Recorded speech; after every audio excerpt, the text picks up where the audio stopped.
Okay, I think we're live. Hello, everyone. Welcome to Blood Bowl Live for our last stream of season 5 of the ADBBL. Here to do a review of the season. We're going to go through everything that's happened, all the way from the initial draw, all the way through to the final, and maybe have a little look at season 6 as well. To make a change, you can see my face. There I am on the screen. And I'm joined by two special guests who I will introduce straight away. To my, I think I've got this right, below me and to my left, I want to say, it's mirrored when I do it. To my left is the coach of the delightful Dirty Golden Browns, Scott. Hello, Scott. Evening, Christopher. Evening, everybody. And below me and to my right, coach of the Boneyard Blitzers, Tom. Hello, Tom. Hi, how are you doing? Good. I'm very excited to actually have people with me when I'm rambling for this one. It makes a change rather than me sat here on my own trying to keep dogs quiet, so it's quite nice. So we've already got some people joining, so thank you anyone who's watching now. If you're catching up on this on YouTube, thank you for watching then. Whenever you're watching it, thank you for tuning in. And thank you for tuning in all season, actually. It's been really good to have people watching and contributing. And getting involved in the chat as well. So it's been really, really great. And I think we will just kind of dive straight in to looking at season 5. And I want to start. I've got on the screen, you can see all numbers 1 to 28 of all of the initial teams that were that were registered for the league, and I'm going to immediately just pick on our guests and see when you guys registered. We'll go with Scott first. When you registered for the league, did you look at any of the teams that registered, any of the other people joining, and immediately think, I want to avoid them at all costs, or anyone that you wanted to kind of, you're like, I want them in my group because that's a win? Like, is there anyone that you particularly kind of spotted out? To be honest with you, as a season 5 as the new coach, no was the answer. I just had this general terror of every single team going right into the abyss, sort of from the off. The draw was very funny. And again, credit to yourself, Chris, and Mr. Phipps for putting you away for shame in terms of balls and fumbling balls. Always a good question. Who are you going to see? Who do you think you can play against? And as a newbie coach, it was just fortunate. I think I was fortunate this year. Obviously, drew Mr. Phipps. He's always a wealth of knowledge. And then, unfortunately, Scott Wilson dropped out about halfway, which you took over. And after that, with Sam Smith and his Orcs, it was as good as I think I could have wanted to do. And I think the thing for me is just having those expectations. One, learn. Two, enjoy it. And if I could get to the knockout stages, that was a bonus. So that was what I was. But the one thing, if I witcher about this, from the draw and the entertainment value, had this abject fear of everybody right from the off. Your audio, Scott, is a little bit duplicating, and I'm not entirely sure what's going on. I could make out what you were saying, but if there's anything on your end that shows that you've got multiple audio inputs, just have a quick look. Tom, what about you? Did you also, because you also new to ADBBL, similar situation, or you'd played a few people in tournaments? Were you looking to avoid people? Yeah, so I played it safe, went with Orcs, just middle of the road. This is my second ever league ever played with. This is probably the biggest league I've ever played in. The previous one I only had about 8 players in it. The division I was, or the group I was put in, I'd never played against any of those teams, be it tournament, friendly, or in the league. So I had already played infamous James, who always seems to bring, I suspect, loaded dice. or I just have an uncanny knack of bringing out every 6 that he ever rolls, as my first game against him proved, where he absolutely wiped the floor with me. So it was a sharp learning curve on this. But one thing I did really like about joining it is the variety of the teams. I thought there was a lot of different teams, and it was a very quick, steep learning curve for me. Yeah, we did have. There were lots of different. There weren't too many repeat. I say there weren't too many kind of repeat teams, and yet we've got 3 people from the league, and 2 of them took Skaven on this video right now. But yeah, not a huge amount of kind of repeating. We didn't have many. Well, there were quite a few elves lingering around, but mixed success. I think they had. I looked at the draw. I wanted to avoid the Riotous Rams because they knocked me out of season 4. I wanted to avoid the Tipsy Tankards because they beat me to 3rd place in season 4. And if I'm being completely honest with you, because I knew going into the league that Tom hadn't even scored a touchdown, I kind of wanted you in my group. And I think, in hindsight, that would have been a mistake because, but going into it, I was, there's not many things I knew about many coaches, but I knew that and Simon, who had not won a league game ever, were 2 people I was like, if I've got them in my group, that's good. And I think I'm wrong on both counts, to be fair, because you got wins and touchdowns, and Simon beat me. So I was wrong across the board. But yeah, it was an interesting draw. I think some groups immediately came across as more like scarier than others, and I, as someone who played in season 4, I would say that, let's make sure I get there. We are. I would say that Tom, your group scared me. I don't know whether it scared you, but it scared me. Like looking at it, because you had. Let's go to the right. Where are we? There we go. So let's go to the groups, shall we? So we'll get to it in a bit, but yours initially did terrify me because Mitch looked very scary last season, was unlucky to lose in his knockout. James is a former champion. He's always terrifying to face. Elliot's dwarfs are a force. So I think you put up a hell of a fight in a very scary looking group. Yeah, well, I suppose on my part, ignorance is bliss. I didn't have the foresight of knowing what the previous season was like.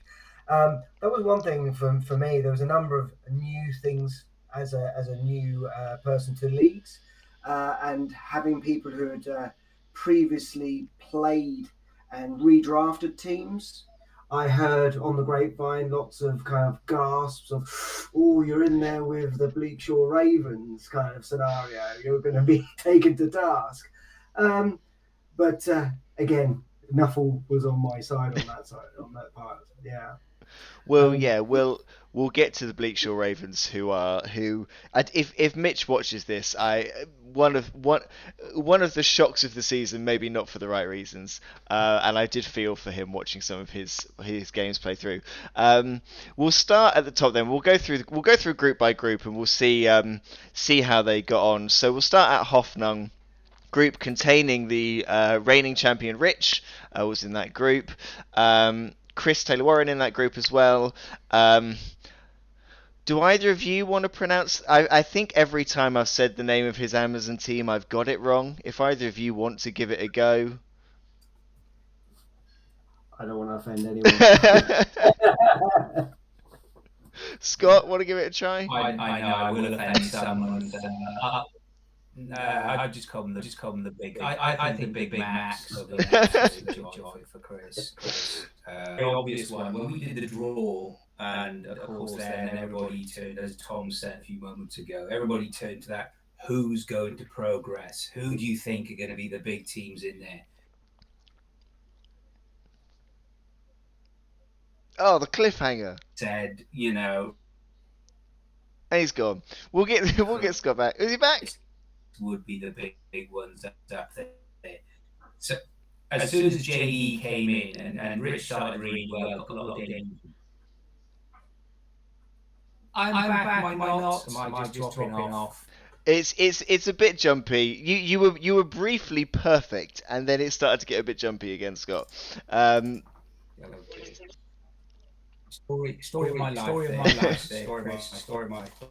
For those who managed to catch any of that, Rich started like an absolute train, playing lots of games, getting lots of wins. So for the fact that JD then put into the sword, hope you're listening to this, Rich, was a fantastic result. And it proved at that point that on their day, anybody could beat anybody. Time to let you know in the chat, so I don't start whittering some old man in the corner of the Red Lion, like I usually am. Yeah, I think you're right in this group that JD's win against Rich was shocking and fantastic to see. And I think just a quick, I guess, credit to Rich. He won season 3 with his elves, came into season 4. Any champion comes into the next season with a massive target on their back, because you don't want to play them and you don't want them to win, because you don't want them to win again because they've already won. So he got through season 4, won again with that target on his back. So the target grows coming into season 5. And I reckon it probably is pretty tricky to go into every game knowing pretty much everyone is against you. I think that probably sucks. So credit to Rich for ploughing through and coming top of that group. But that JD game was... I was playing on the pitch next to them while the game was going on, and a position I found myself in even very recently. Rich was just sort of like, every armor break works. What can I do? Like I can't do anything. Like I'm helpless here, and that sucks. But it was very entertaining to watch. Very entertaining to watch. So yeah, JD did very well. One thing I would say on that one, if my sound is back, is I haven't seen Scott Phipps smile as much witnessing that game as he has since Games Workshop turned up with a complete delivery first time. And I know Scott's watching because he's in the chat, so I'm sure he'll agree. So was. I don't know how surprised I am by the positions in this group. Chris and his Amazons pretty strong. Nick with his goblins. I think next year Nick's going to be a force to be reckoned with. Nick's goblins. Goblins. You're always going to struggle a little bit, I think, to get out. Any surprises for you, Tom, out of this group? No. As you've both been saying, it was really quite quick. I'm used to like one game a week, but people were doing consecutive games one after another, and obviously Rich was sitting there twiddling his thumbs while some of us were still waiting for our first kickoff. And looking in Discord and looking in the chat and watching it online, it was clearly a bit of a whitewash on a number of games. So yeah. Very interesting to hear and get an understanding of who the people to look out for coming down the road are. Well, speaking of people to look out for, we'll jump on to the next group. We'll jump on to Carve, where we see... I think I wanted to... I'm a big fan of Jane and her Inner Day Animals. I'm a huge fan. and I really wanted her to get out of this group, and she was so close, so very close. John gets out of this group with 5 wins and a draw, only conceding twice along the way. Justin with his Greystone Gladiators gets out of this group with 3 wins and 3 losses. Jane beating him in the last game. Very like an interesting kind of mix of results, all a bit all or nothing. Very good on the throws. Andy very fresh, coming in last in this group, very kind of new to Blood Bowl. I'm not overly surprised by this one. I think this group kind of came out how I thought it would. Norse coming in pretty strong, and lots of throws from the elves. Were either of you anything on this one that particularly threw you, or did this kind of seem right? Well, from my perspective, it was the first time I'd ever seen Norse being played, and they're clearly an all-rounder kind of team, especially with things like block on the positionals and everything. And again, it was interesting at the weekend to hear the delight that some people beat John in the tournament that we've recently just been in. So yeah, and equally both Iceborne Raiders and Greystone Gladiators seem to have been redrafted for season 6. So now I'm worried if I'm going to be in that group. Yeah, John. Not his best league performance at the week. Not his best tournament performance at the weekend. With those very good looking Norse. Scott, did you see this group going anyway, or did you also see sort of Norse coming out on top? Norse in a group full of quite squishy players. Did any other thoughts there? As soon as the draw was made, everybody said, "Oh, John's going to get that one." So to see him top was not a surprise. I did witness some of John's match versus Justin, so Norse versus the Elves, and it was a very close match. Even when John tried his best to throw it away, when instead of walking in, I think it was the end of turn 8, instead of walking in for a touchdown, he tried to do a foul stroke crowd surf, and Nuffle just said, "Not on my watch, Tiger. Not on my watch." So that was a very entertaining thing. But John just looked solid, and Tom mentioned it as well. And I know this is jumping on, but one to avoid in season 6. I think John. I think John, twice this season, once in the knockouts, and we'll get to that, and once in the group stage, did kind of push his luck a little bit, and there was but actually, John and Rich did this as well in a game where he had the opportunity to score and decided to go for something else instead, immediately failed it and didn't get the touchdown. So, yeah, pushing, like, the champions coming in and pushing their luck is maybe something I quite like to see as someone who isn't a champion and wants to beat them. Yeah, I don't think, no surprises from this one. I really wanted to see, if you're watching this, Jane, I did really want to see you get a wild card spot or creep into that second place. And I know that that's not far away. That will happen. So I'm just it was a shame not to see them go through. But we'll go on to the King of the Streets later, which Jane did very well in. So we will talk a bit about that. So. We will move on to Scott, your group. Sean Height, Tetanus Hot Spews, Delightful Dirty Golden Browns, Beautiful Bruises, Tide Mill Truckles, who were replaced by Aardvarks and Halflings.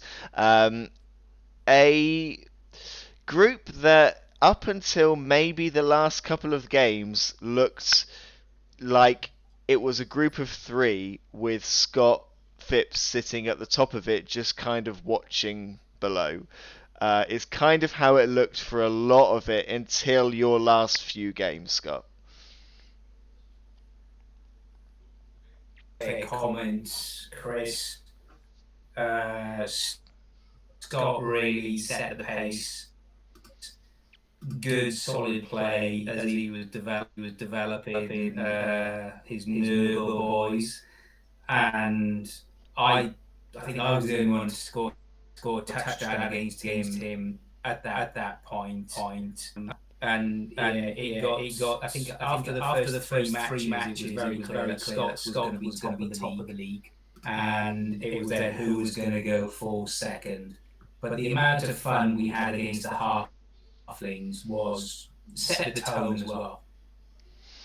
I did step. It's a shame when someone drops out, and it was a shame to see Scott drop out. And it'll be great, hopefully, to see him in a future league. Stepping in as the halflings were very, very fun. Especially, I think 50-50 because halflings are just fun, chucking them down the pitch. You've got loads of inducements to play with, and all of that is great. Also, when we get to my group, which I found incredibly stressful, it was quite a nice kind of relief to play as halflings and do a bit of shenanigans, get the one-turn touchdowns in, which I think I got 3 or 4 over the course of my 5 games with them. And yeah, it was kind of a good way to go. I don't think I ever saw the halflings coming out of this group, and it did look like it could have been tight between the Orcs and the Skaven. And Scott, you nailed it, quite frankly, because those Orcs were, they've got the bashiness behind them. They can one-turn touchdown because they can chuck a goblin down the pitch. They've got a lot. Those Black Orc team has a lot in their arsenal. Did you fear any threat from them? Because you got some very strong results against them. I think if I can probably even load up your results on the screen. 4-1 win against them. A 1-0 win early on, but 4-1 against them as your last group game. It's a great result.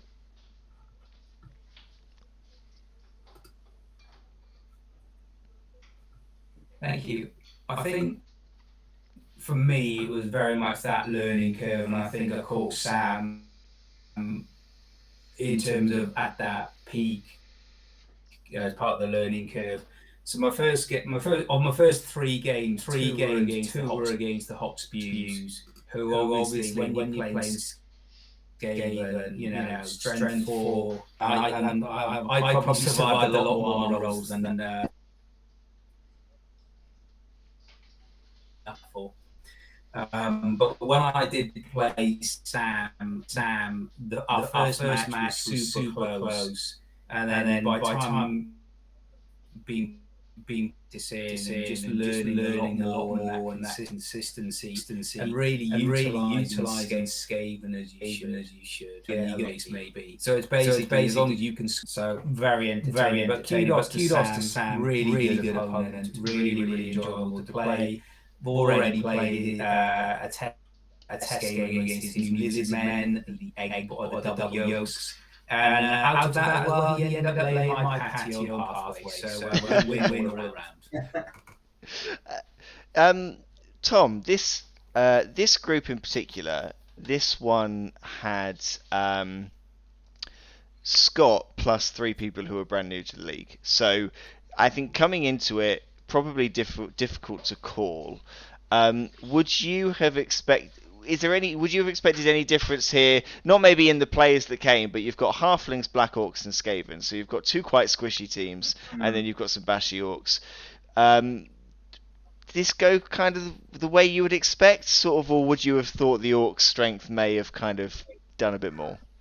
Yeah, I think sometimes you there's a lot about saying, oh, these teams are quite squishy, but playing other teams, particularly stunty teams, they're not as squishy as you think they are, and they tend to dodge around quite a bit.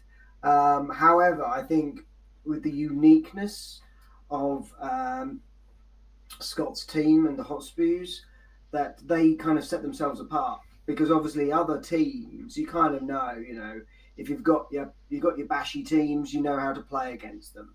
You've got your fast Skaven teams, you kind of know the rules around them. However, things like disturbing pet presence and mutations and things like that, you really kind of have to start to think about pre-game, kind of how are you going to play against this. And one thing I've learned is it's on the dice rolls as well. That's something. If you're forcing your opponent to roll more dice, then there's more chance of them making a mistake. So when I looked at that list, I would have easily said Skaven at the top because they are scoring machines, and clearly that is that is it. They're right for everyone to see with the touchdown statistics there. However, as I say, if you know how to play a team, you can win any of these groups. I think I almost can easily not talk about the Tetanus Hotspots in this group because they just sort of ran away with it. It was almost not even it kind of almost wasn't a talking point because it was just right, they're gone, who's coming second, and is there a wild card and all of that. But we'll talk about it later because they got through to the semi-finals. So we'll talk about them a bit more later. The team that they built with those mutations was a team that it did kind of become a bit difficult to plan against because they could pick up on two, they could dodge on a 2-up, they could dodge on a 2-up, but they had the prehensile tail, they had the disturbing presence, they had so they became, because they were just a mess of mutations, which is exactly what Scott wanted to build. They became quite difficult to predict. It was difficult to plan because they could stop you in many different ways. It was difficult to run past them. It was difficult to throw past them. So a very strong team that he built, and you can tell the fact that they are currently redrafted, and I still have this feeling that he's going to ditch them and bring Khorne instead. But the fact that they're currently redrafted and Scott never redrafts a team shows you kind of that something different has happened there. Something kind of has been built there. We will move on. We'll go on to another group that I struggle to pronounce. I'm going to go with, is the K silent? Is it Thrash, or is it Thrash? I'm not sure. I think I started calling it K Thrash, and that's probably not even remotely right. But we'll go with K Thrash. So we've got Ipswich Imperials, Scale Marys, Evolutionaries, and Blitz Brigade. And I will start by saying I think I could probably go back and make a little compilation of me saying Harrison didn't quite get it with the Blitz Brigade in that last game, but I know he'll turn it around. I think I may have even said it after his 6th game when there was no chance of him qualifying. I think he had, and I saw some of his games, some of the worst dice that I've ever seen. Just not, when you've got a team who are able to do what an elf team can do, and when you then end up failing at just almost all of it, it sucks. It's really difficult to keep going. And credit to him for just sort of ploughing through. I don't know if I'll ever see him play elves again. If he's watching, I think he would probably agree. But that was a group with 2 Elven Union teams in. I don't know what you think, Tom. 2 Elven Union teams against a Nobility and a Lizardman. I think it is a bit of an upset that they came 3rd and 4th rather than any of them breaking into the top 2. Absolutely, yeah. It was a surprise to see Imperial Nobility at the top there. For me, I could see Lizardmen. Lizardmen have always been my nemesis. They are a very strong team straight out of the blocks just because of the positionals they've got. As you quite rightly say, with Elven Union, 2 lots there, you would see them potentially a lot higher and scoring more touchdowns as well. Yeah, not a huge touchdown difference. Not great for either of them. Not a huge amount of touchdowns for them, especially compared to... Well, actually, I guess the Evolutionaries got 9 touchdowns over the course of it, similar to other group leaders. So that's not too bad. Conceding a lot. I think the thing that went against Harrison was, if you look at his casualties, he got 5 casualties, he received 20. That in the group, 20 casualties against you in the group stage is rough. That's rough. That's season ending right there. That's difficult to take. But yeah, I think you're right. They probably maybe less touchdowns. I know that the Evolutionaries got quite a few sort of almost 2-turn touchdowns in there.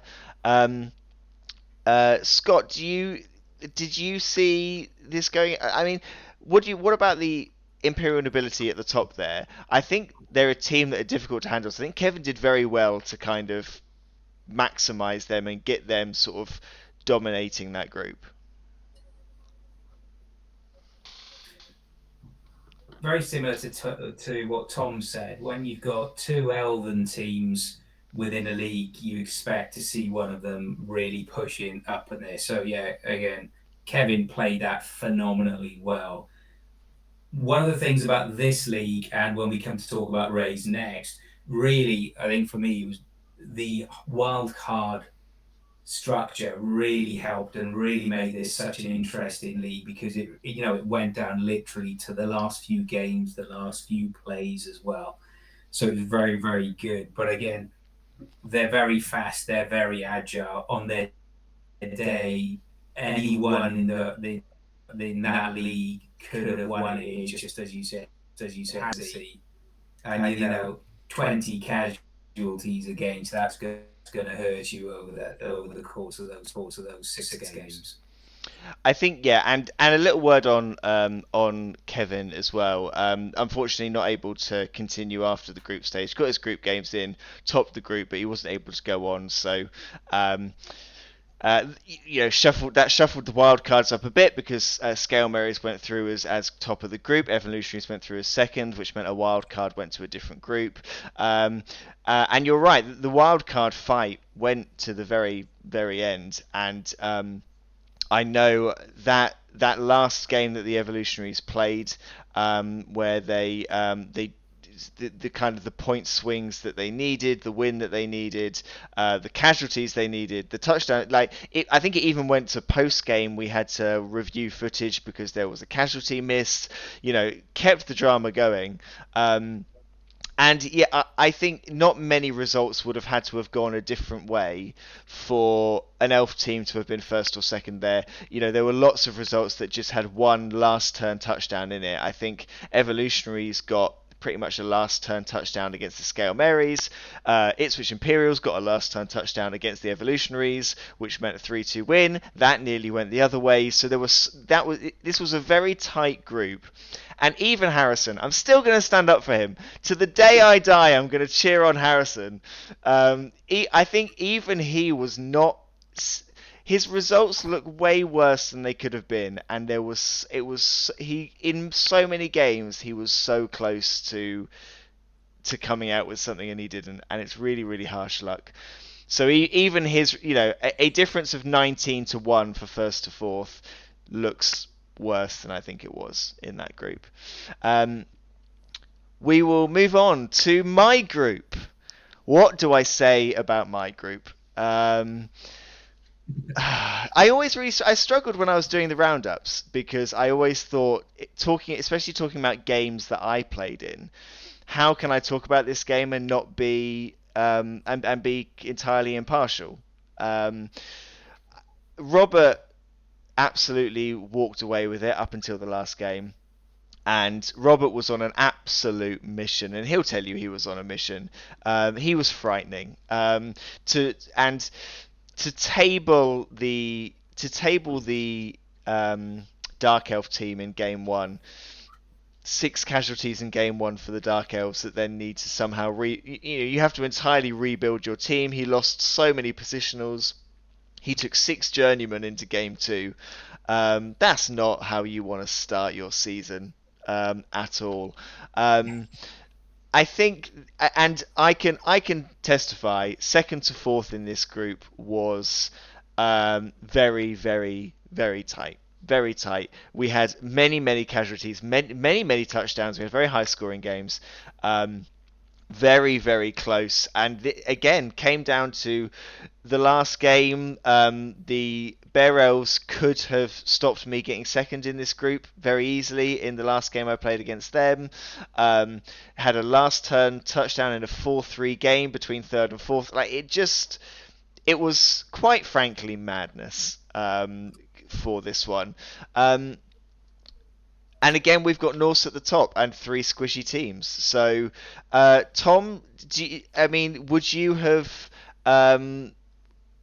I think the number of touchdowns we got probably was right because of the kind of the pace that all these teams had. And third place wild card got through to the semi-finals. Do you think there could have? Do you think there was any other way this group would have gone? Because I think I was lucky to get out, to be honest. Well, again, an elf team at the bottom. Yeah. It was again, it's a bit of a surprise, but I think the Tipsy Tankards just had a very straightforward tactic: just massacre everyone and then pick up the ball. I saw just several games. I saw it, and it was just absolutely horrific. You had to make sure that there was no small children in the shop. So it's that kind of way of playing it, which was really interesting to see. Equally, Simon with his underword deniers, they were really impressive. He was taking risks. He was definitely taking risks in certain games, and they were paying off. That was really nice to see. So, from my perspective as an outsider and coming in straight away, that for me, that group would have been my fearful one because there was a lot of agile team positions in there where they could any one of those teams could have come up top. I think there was a lot of if you could survive your games against Robert. I think probably Andy and Simon would probably agree with me. If you could come out of your game against Robert as damage limitation, which is what it felt like at the end. He came in with a redrafted team. There was a bunch of mighty blow on there on those players, so he really was able to bash you down. If you could come out of that with enough players to put you in a good position with the other teams, then you were in for a shout. And the fact that Andy got 9. Andy's first ever season first ever Blood Bowl season at all. Coming in with Dark Elves, getting 9 points from the group, getting 2 very impressive wins, one against Robert, one against Simon, and he conceded 3 touchdowns in every single game, and he's still got 9 points out of that group. I think that kind of probably tells you where it was with that. I was very glad to see Simon go through because I think, as we said earlier, Simon had never won a competitive match going into this season. He defeated me 3-1.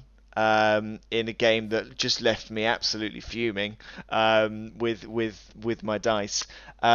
He defeated Andy as well on the way, and then, as we all know, went on an amazing run. So I was really happy that he got that wild card space because he was quite lucky to get the wild card because of other dropouts, but I think he did deserve it because he's had his best season by far. We'll go into that a bit later. Scott, as a fellow Skaven coach, we've got this group had 2 teams with Skaven, with gutter runners in, with Skaven players in. Do you think you would have fared similarly in this group, sort of with the pace that your team had? You went for a bit of a punchier Skaven team to mine. What do you think? This, for me, is my favourite league to watch as a spectator. When I saw your first match, Chris, because you weren't running the Roger, and I looked at your heavy on the gutter runners as you'd expect to go, and you beat Simon. I think it was 5-2 in your first match. Yeah. So kudos and even more shout out to Simon for what he did to come back into it and take that wildcard place. But also, it was after Robert, you sort of walking away, or as dwarfs do walk slowly away, with much carnage behind them. How Simon and Andy still kept going and turned it into a last round, event really right down to the wire. So it was very impressive to see them start. And watching how squishy they could be, I at times was really pleased then towards the end of my league that I did have a Roker in there. He was behaving for a while. Until we get to the knockouts. But we'll talk about more on that shortly. But this for me was the most enjoyable league that we got. It was really good. Yeah, that last game, Andy versus Robert in that last week. One of a number of games that was kind of a it was a first v last fixture that could have decided a wild card space. It was very, very close. And I think everyone who would have played Robert in the knockouts but didn't because they went into their last game missing some key players can probably thank Andy for his last group game. So I don't think we're going to see Tipsy Tankers this season. I'm pretty sure we're not. We're not seeing the Bear Elves. I think we are going to see the Word Hollow Wanderers. I think they're coming back, but we'll see. But we will move on to second to last group, and Tom, it is your group. It is Heldman, Angry Aardvarkians, Numpties, Boneyard Blitzers, Bleakshore Ravens. I definitely thought of this as the group of death going into it. How did you feel in that? I mean, you said earlier, like having less knowledge of the league coming into it, probably in hindsight helped. But how did you feel kind of the season, the group stage went for you? Yeah, so for me, I joined the league to have fun. That's the number one thing. To learn a bit more about the game, to meet new people and have a good laugh. And I learned some new skills. I learned some new rules. I won a couple. I lost majority. But at the end of the day, like everyone, I assume in their leagues, the sportsmanship was great. It was really good fun. Everyone had a great time. There were great little things that I learned. I love playing my orcs and using some of the inducements. Love the wire drummer, pushing people back on the kickoff was great with the dwarves, as you can well imagine. Equally, getting a couple of wins and just looking down the whole list. Every single person who played in the season won a game, at least a game, which was great to see. Which kind of just really shows the kind of the level of people's playability in the whole league. So for me, I had a great time. I was lucky on some. I brought in mercenaries for the first time. Never ever used them before, and found that they were quite good secret weapons, and you could skill them up pretty easily and cheaply to get more effective for a cheaper price than some star players for the orcs. So yeah, I enjoyed it. Before we get onto the knockouts. We'll go talk about mercenaries a bit because they were much more than previous seasons, heavily used. To great effect by a lot of people. To be fair, I think I looked at this group and I didn't see, and my gut reaction was that I didn't see a scenario where James didn't get out of it. James is very good, very, very good player, and I think I said in the game that we streamed with the Aardvarkians versus the Numpties, watching James then was it genuinely like watching an exhibition game where he just the way that he kind of positioned, held them back, stalled for a touchdown, all of that, and then helping Elliot at the end where Elliot was looking like he could get a kind of consolation touchdown. He did get it, and James was quite kind of supportive because it was the fun thing to do.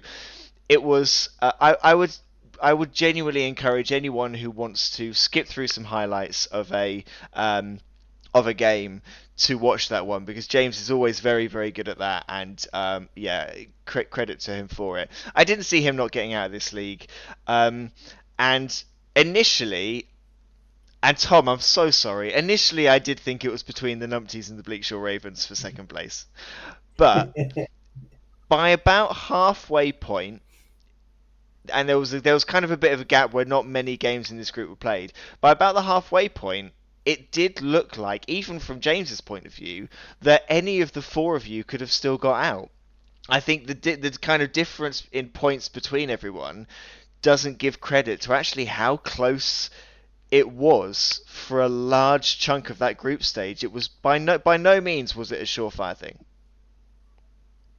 No, absolutely. It was a tough one, and as I say, Bleachall Ravens on our first match, very unlucky on dice on a number of ways. If I hadn't taken Scrapper Sorehead with its movement, I don't know whether I'd have kept above and kept ahead. Really. Scott, looking at this group, well, there's the Elven Union team. And there is an elf. Chaos Renegades have an elf as well, but dwarves a bit bashier. Orcs, actually, I'll be honest, I'm not overly familiar with the orc team. Tom, would you say the orcs are a bashy team? The bog standard Oh, orcs? absolutely. Absolutely. Yeah, armor 10, and they've got four strength 4 players in the team. So, Scott, two bashy teams. You've got some elves in there. Goblins, Tom. Yeah. So Tom, were you throwing many goblins or not? Oh no, I didn't have any just goblins. bashing things with a cage. Yeah, I didn't have any goblins in my team. I had 4 big and blockers, 4 blitzers, and then linemen and 1 thrower. So it was kind of a pure orc team.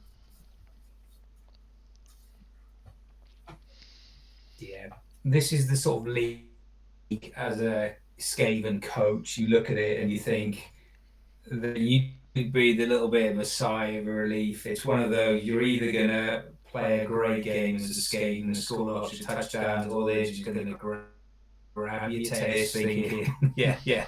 Some of those through, I'm not going to lose those. But James played it exceptionally well. He really did. And again, kudos to him. The one thing, fully agree with what Tom said. We do have within the Bloodbowl league the sportsmanship and that community. You can't put a price on that. That is very good, very good.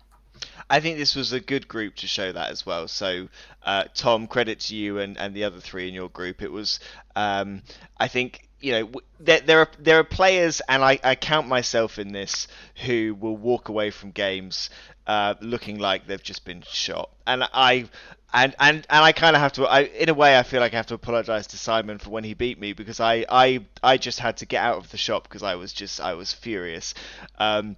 And you kind of, it is easy to forget that it's a game and it's fun, and you're playing with a bunch of really nice people.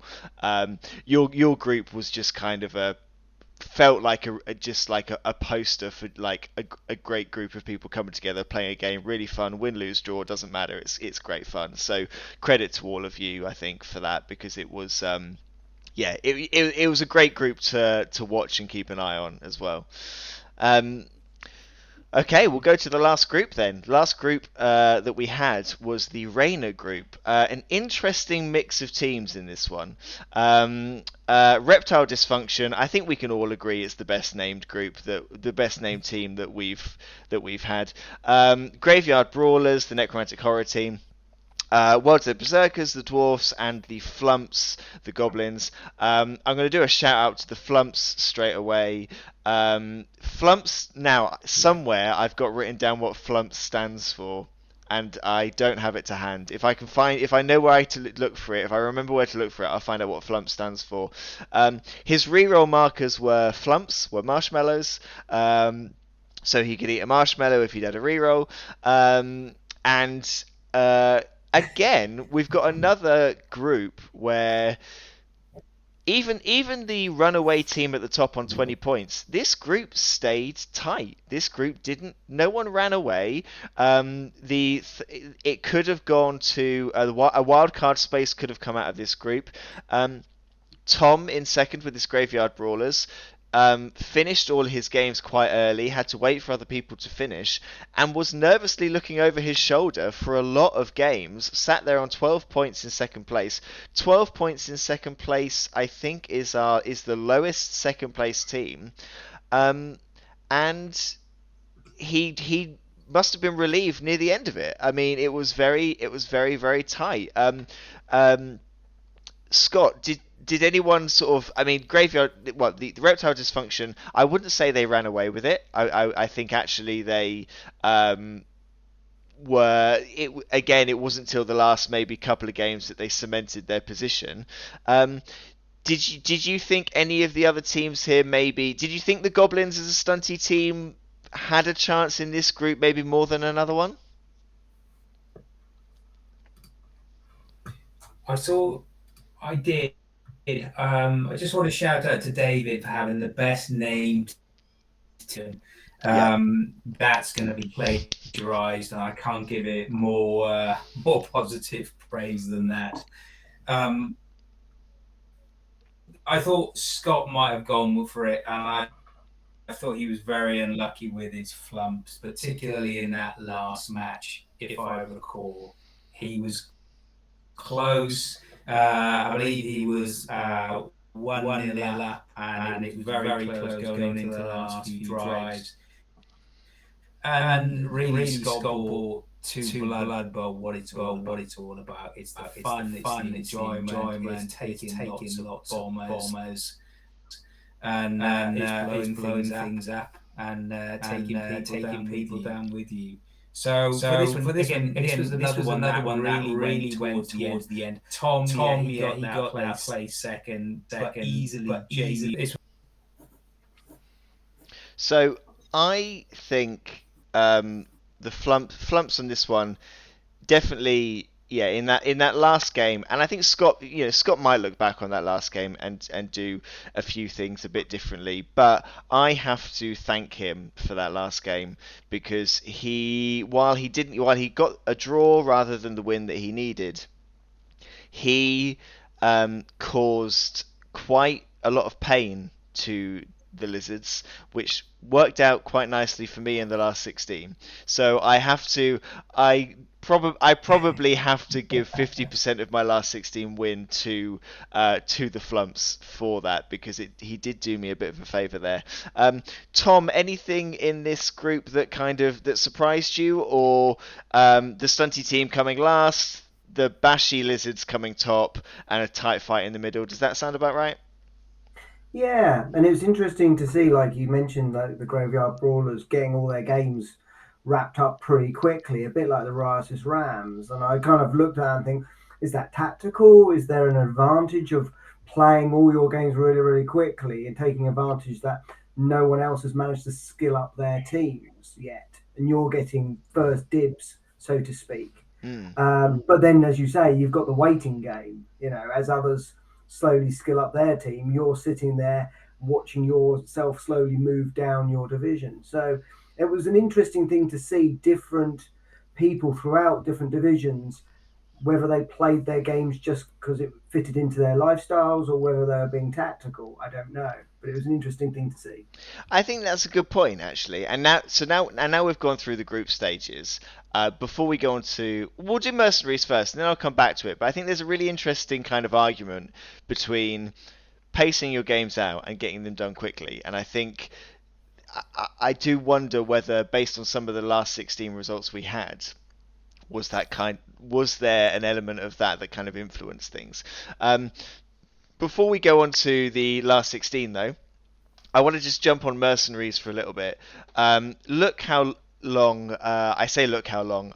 Scrolling for people who have the view of Twitch, how many mercenaries we got through. So many were made. Not all of them made it onto the pitch. I definitely made one that didn't make it onto the pitch. But they were really, really key, and I think used a lot more than star players. What do you guys think to this? Tom, I'll start with you. Do you think actually building a custom mercenary is a better shout than a star player based on, like, value wise? Yeah, there are certain players that you can get a really good value for. One that I used was a stunty superstar, where you could put a secret weapon stab on it, and then basically you've just got something that can go running around stabbing things. Equally, I used one where I had sneaky git and dirty player +2 on, and that was a little bit pricey, 140 for a legendary lineman. Uh, but the flexibility of it, you could adapt it to your team. Mm. And as you say, this is the first time I've ever used them, and you could really go through all of them and start looking and fitting them into the opposition you're playing against. A quick thank you to the chat who have Flump stands for Forever Lacking Unity Must Play Sneaky. Is what Flump stands for. There was an acronym. I knew that it was there. I just didn't know where to find it. So thank you for the chat for that. Yeah, I think like you said, building a merc to fit your team. And often I definitely, with the halflings, I definitely used it to throw the opponent off. So the halfling game I had against the Tetanus Hotspews, I brought a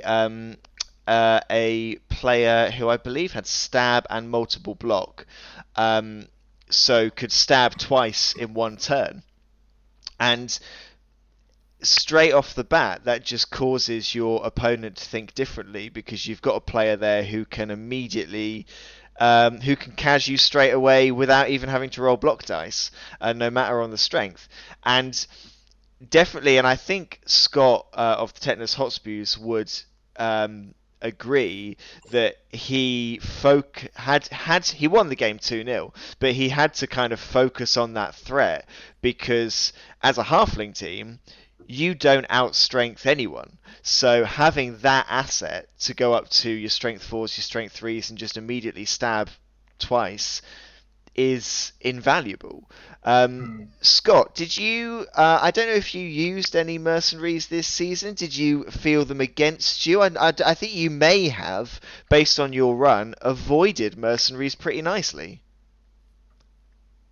I was very fortunate. I didn't have the need to take any mercenaries myself. I did use some against you as halflings. Now I think about it, I used some against you. You used the big fella amongst a couple of others against me, and then you switched it up with stab, particularly in the second match. Yep. So I didn't feel the need for myself, but when they work, they really work. When we come on to the knockouts, Justin used the merc against me to great effect.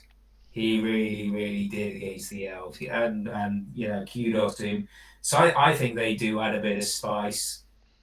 I really do think they give coaches something else to think about in terms of how you're going to play them, and they're a great tool for getting inside the head against the old Tetanus Hotspews, Chris. Yeah, I think that's as good, like throwing your opponent off by them facing a team full of rats and suddenly this other thing, or a team full of halflings and suddenly this other threat. I think it does and can throw you off quite nicely. So, that was our group stage. Group stage all done. So we then obviously had our last 16, and I've got a... There it is. So we had the last 16 draw. Before I find out which kind of fixtures stood out, which fixtures you guys looked at, and kind of pinpointed as kind of the interesting fixtures, ones that really caught your eye. Just going back to playing your games quickly rather than spreading them out, do you think that it is better to play all of your games very quickly, get your skills up, and therefore have more of an impact in the group and get skilled up quickly and have stronger teams than your opponents? Would you rather do that and have 6-7 weeks before your next game and maybe risk getting out of the habit, or maybe getting sort of losing your losing your stride? Would you rather have that, or would you rather pace it, risk that you face some kind of higher strength team, but you're on a bit more of a roll when it comes to the last 16. Tom, what would you kind of go for? Well, for me, there's clearly an advantage to be better skilled up against an opponent.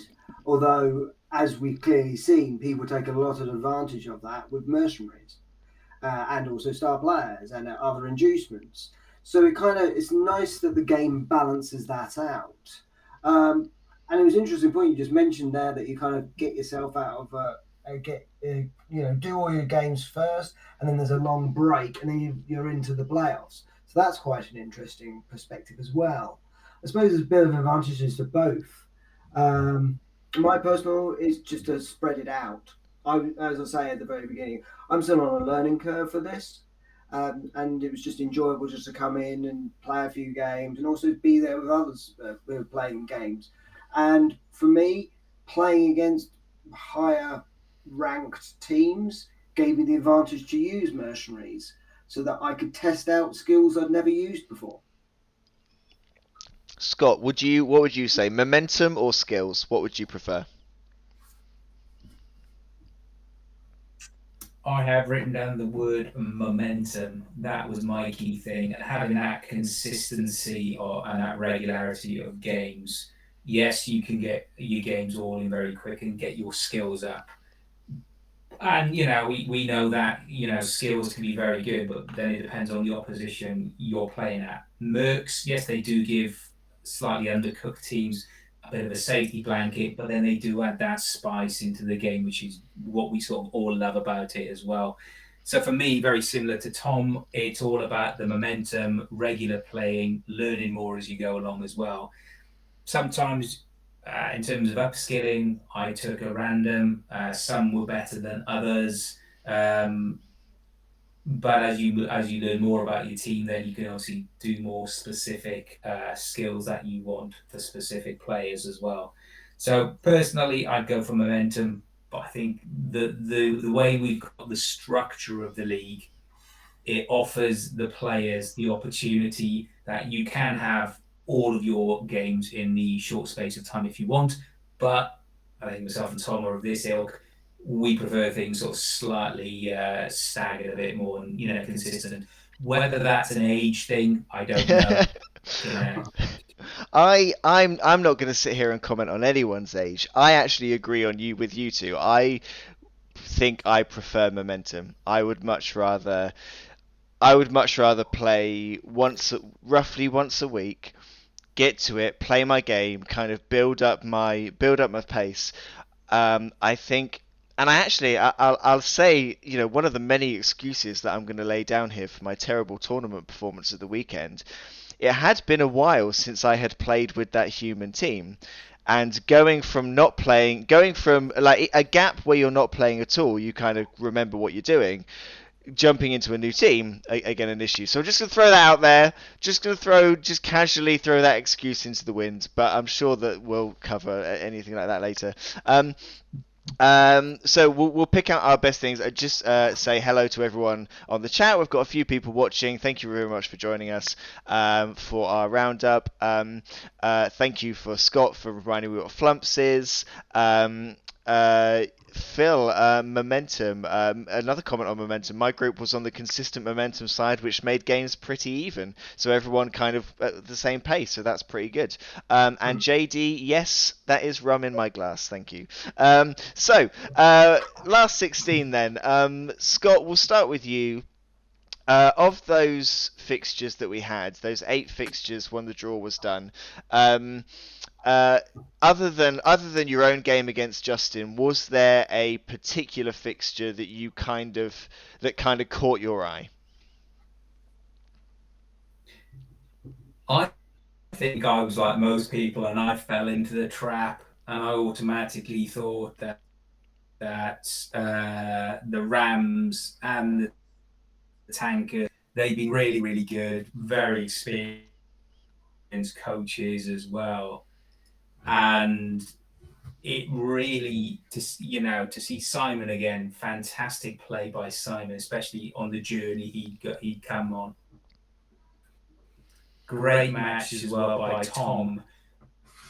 who I was playing Justin in my quarters, in my knockout. They finished the complete game by the time we got to sort of turn 6. So they absolutely went for it, and it really set the tone. That and the fact that JD ran Scott and the Hotspurs so close.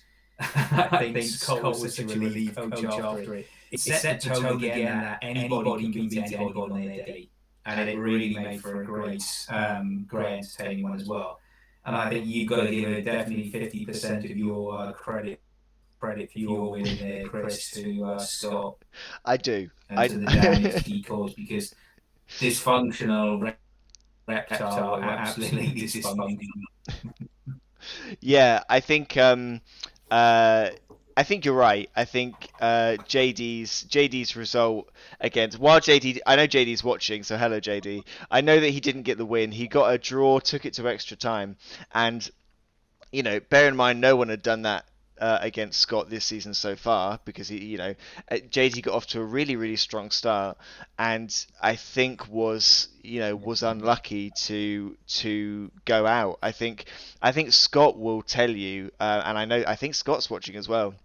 I think he will tell you that JD was somewhat lucky to kind of get through there.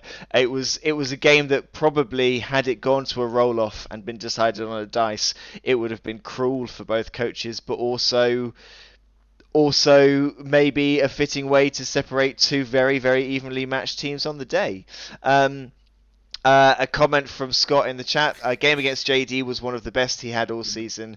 JD totally got in his head, and he lost it. So, credit to JD there, absolutely. Another comment from another one of our coaches, Graveyard Brawlers, who would go for playing games quickly rather than momentum. So we seem to be pretty even on that one.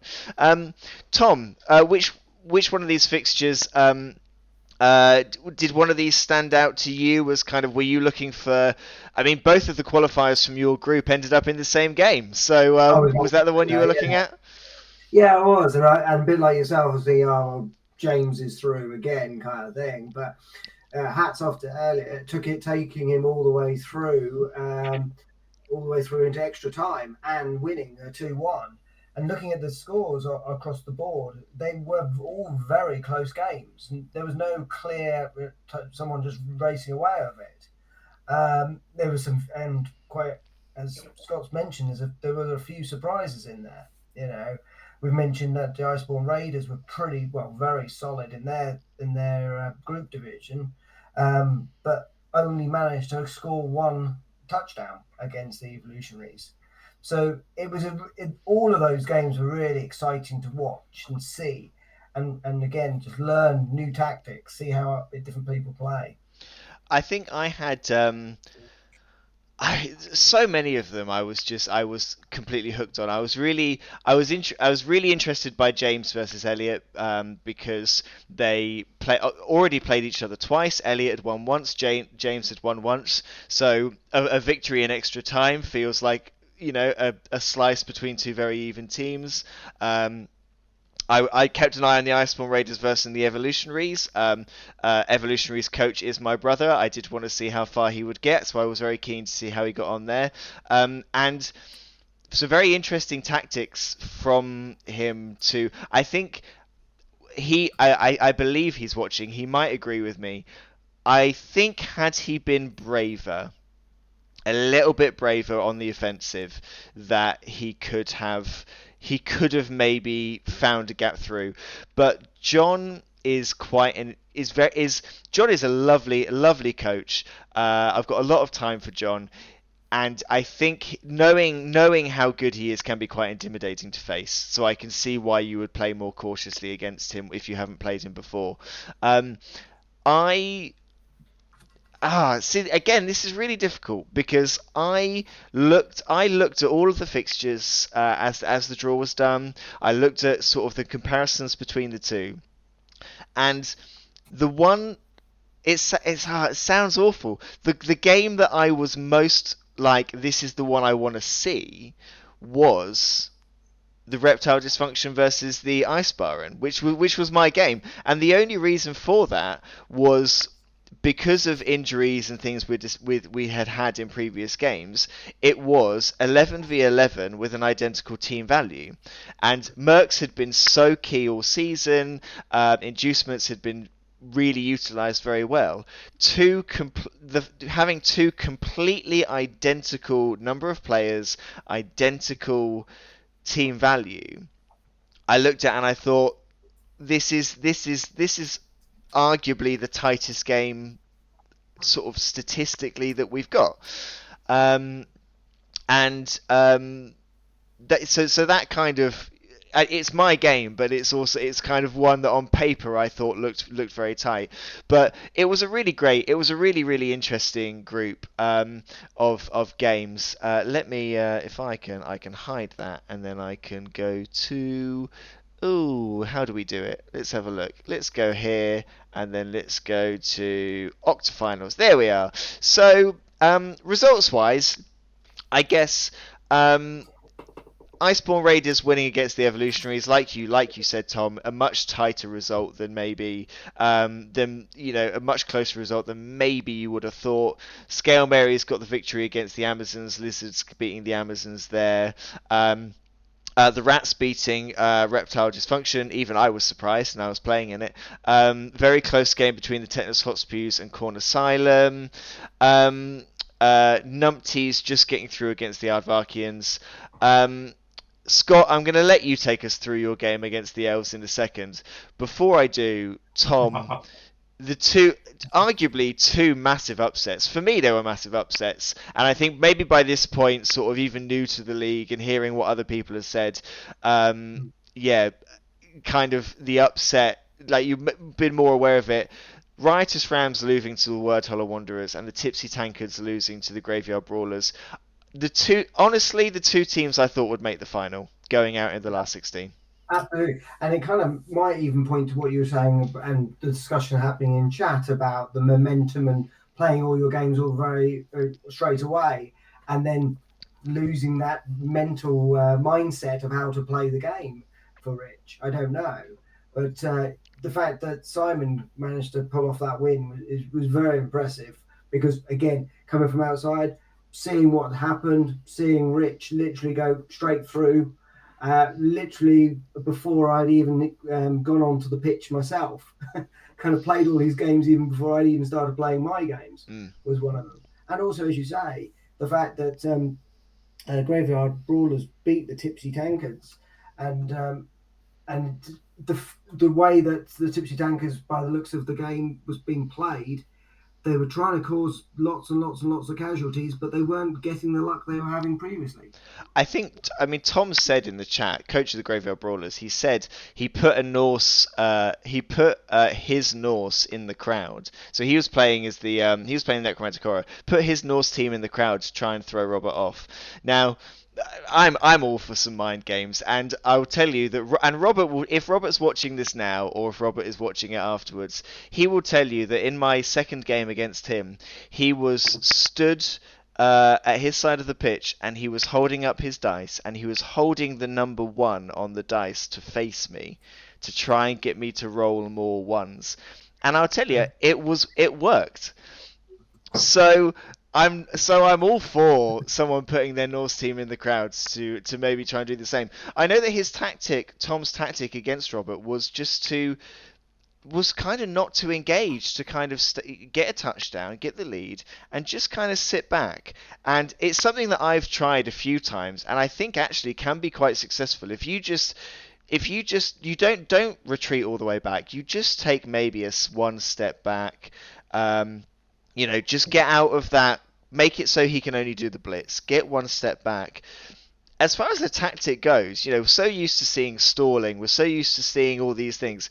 Just taking one step back each turn gets very frustrating when you're trying to break through, because there's no gaps are being formed. You're not losing players, but you can only hit one person a turn. So what are you going to do? I mean, it's really an absolute credit to Tom.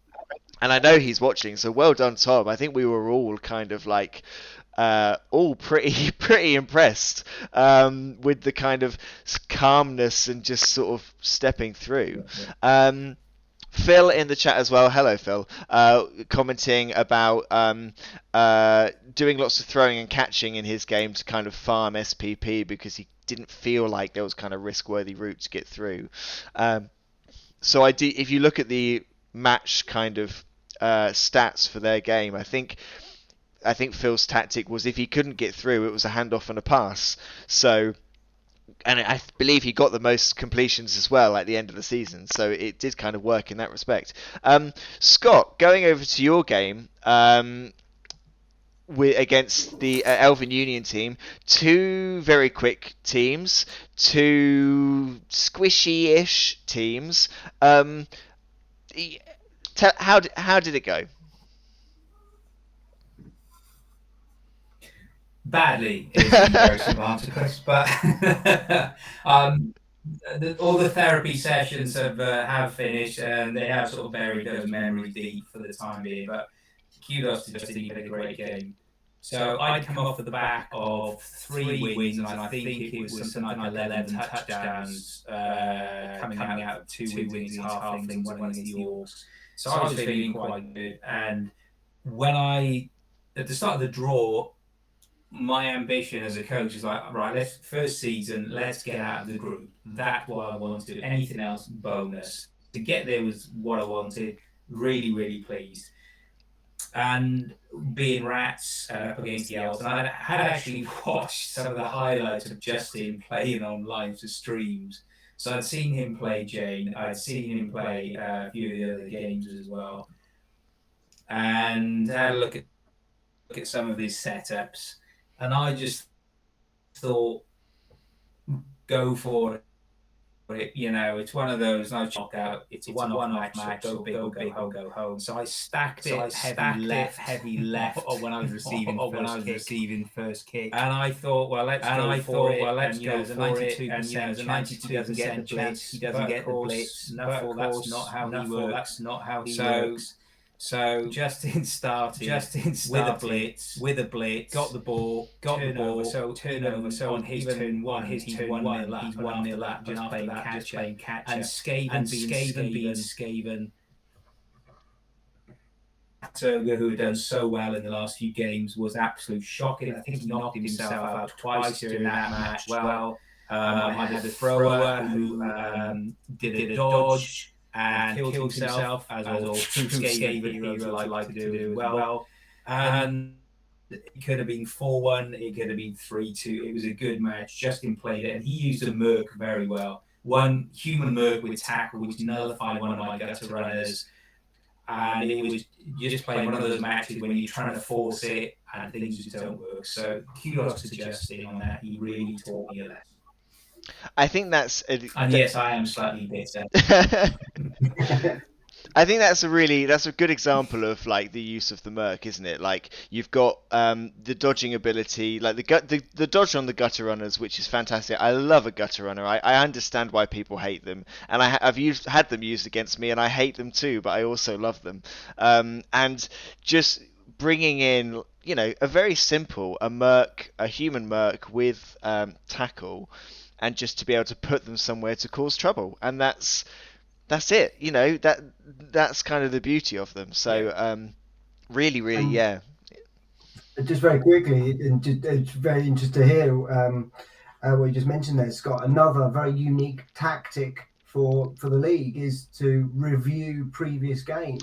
Did you find that those are all use? I was just thinking the same actually, because I know that I know that Simon. Again, for a lot of watched previous games of his opponents, especially in the knockouts, to see kind of how they play, and it's not. I'll be honest, it's not even something that when we talked about streaming games that I even thought of as something that you could do. It didn't even come into my mind, but it's actually a really kind of interesting addition, isn't it? It is something when you're playing someone new, and you mentioned it earlier, Tom, in terms of studying your opponent, how they can look, and we've talked about it several times with Mercs, but I found that to be really, really useful. And then I realised that at some points, looking at how Justin was setting up his elves, he did something similar, so it's pretty constant in there. So it's really, really insightful, and it also teaches you in terms of how not to play the games. Because I did watch a few bits of mine back as well. So we'll jump forward then. So knockouts are done. We've got our quarterfinalists and quarterfinal games. I'm going to get mine out of the way. I'm going to get mine out of the way. I think I think a tricky thing, and it's kind of an interesting thought, and I don't know whether anyone else who has been in a previous ADBBL season thinks of this the same way that I think of it. Last season we had, previously season 4, we had 16 coaches. So if you get through your group and then you win a knockout game, you're into the semi-finals. This season, obviously, we had 28. If you get through your group and you win a knockout game, you get through to the quarterfinals. So in sort of, I had to tell myself that while last season I got through to semi-finals and this season I got through to quarterfinals, I've actually had the same kind of performance over 2 seasons. There's just less people to kind of spread around. And the game against the Technos Hotspurs, me and Scott know each other pretty well at this point. We've played each other a number of times. And there's a similar pattern where the first half we're quite chatty, and by the second half it's deadly silent as we're both just staring at the pitch and so engrossed in what's going on. And I think there's definitely some things I can look back on in my quarterfinal, and go, yeah, this is a bit of a mistake. I shouldn't have done this. This could have been better. All that sort of stuff. But the Technos Hotspurs over the course of the season, and we've talked about it a bit already, kind of grew and literally mutated into this team that were very good against a number of different things. Lots of prehensile tail there, making the dodges difficult. Skavens are very, very good at passing the ball. Disturbing presence makes that more difficult.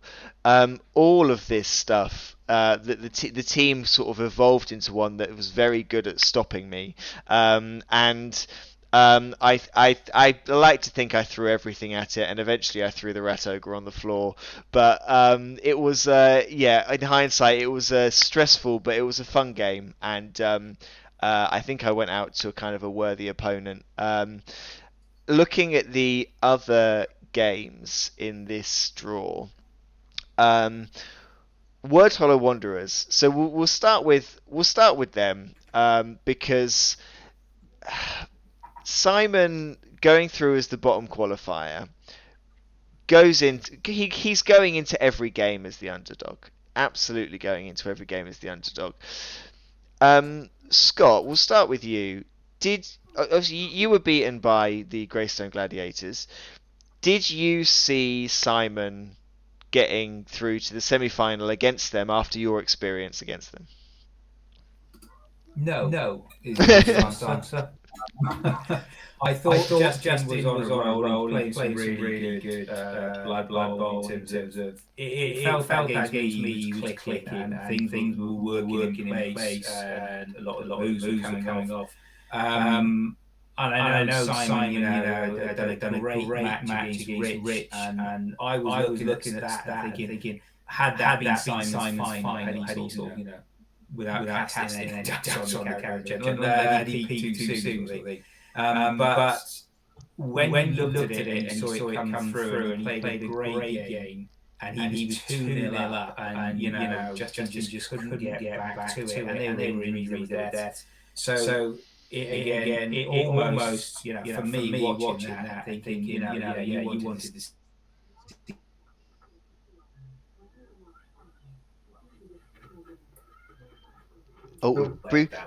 Plus, as you said, Chris, to see the beauty. I think I was I was in Skopelos, sat by the side of a pool, 4 or 5 rums in, staring at my phone, consistently messaging Scott in the shop, asking for updates on this game because I I credit Simon's had the season of his life. He's had his best season by far. I'm sure he won't mind me saying I didn't see it coming, and I didn't see this result coming, and I was absolutely rooting for him. And I don't want that to take anything away from Justin, who also he's had some really tough opponents. John in his group is a tough person to face. Jane put up a good fight, and he's got a good team. He got a good number of throws. He was really good at his passing game. I really wanted to see Simon do well, and I was so happy to see him get through this one. And Justin threw everything at it, and it just didn't happen. And the mercs again, Simon, I think of everyone used those mercs to absolutely to his advantage, and it worked really well. Tom, I'm keep coming back to you for the people in your group because Elliot's run through to the final was exceptional. Elliot and Tom have played each other many, many times. They know each other. They're related. They know each other very, very well. Quite frankly, it's a shock that it's the first kind of family battle we had, considering we had about 4 different pairs of relatives dotted around the league. Did you... You beat him in the group stage. I'm guessing you were cheering him on to try and get as far as possible in this one? Yeah, absolutely. Yeah, he plays a very solid game. Elliot does. I don't know much about Tom's tactics and skills on that side of things, but Elliot with those dwarves are a formidable force. The way that he uses them, the way that he was dodging through my orc team at one point, which is just bizarre with dwarves. And rush dodging as well, to put it that way, to score touchdowns. So he's not shy at taking risks with that team, and clearly, as the season progressed, it paid off. So it was that real kind of thing, and it's kind of with Elliot and those dwarves, it's a bit like Simon with his team. When you get a team that it just gels, it just works. You know them, you understand them, you're comfortable with them. You're confident that you're going to be able to move that into that position, and it'll be able to hold its own in that area. So yeah, I'm pleased that he managed to get through. I know that it was ultimately 1-1 at the end. It was a roll off. This was I believe this is the first roll off that we've had. Scott can tell me whether there has been another result that has been decided in the ADBBL as a roll off, but I think this is the first one. And I mean, I think probably. Oh, actually, we can give you immediate. Right. So Scott has confirmed it's the first ever roll off, but we've also got immediate feedback from Tom, who I know is watching. Semi-final was far one of the closest. Quarterfinal, one of the closest ever played. Really wasn't anything separating the teams but luck. Well played to Elliot for fending me off in extra time. Although I am gutted because I thought I should have won, but the dice just weren't there on the number of occasions.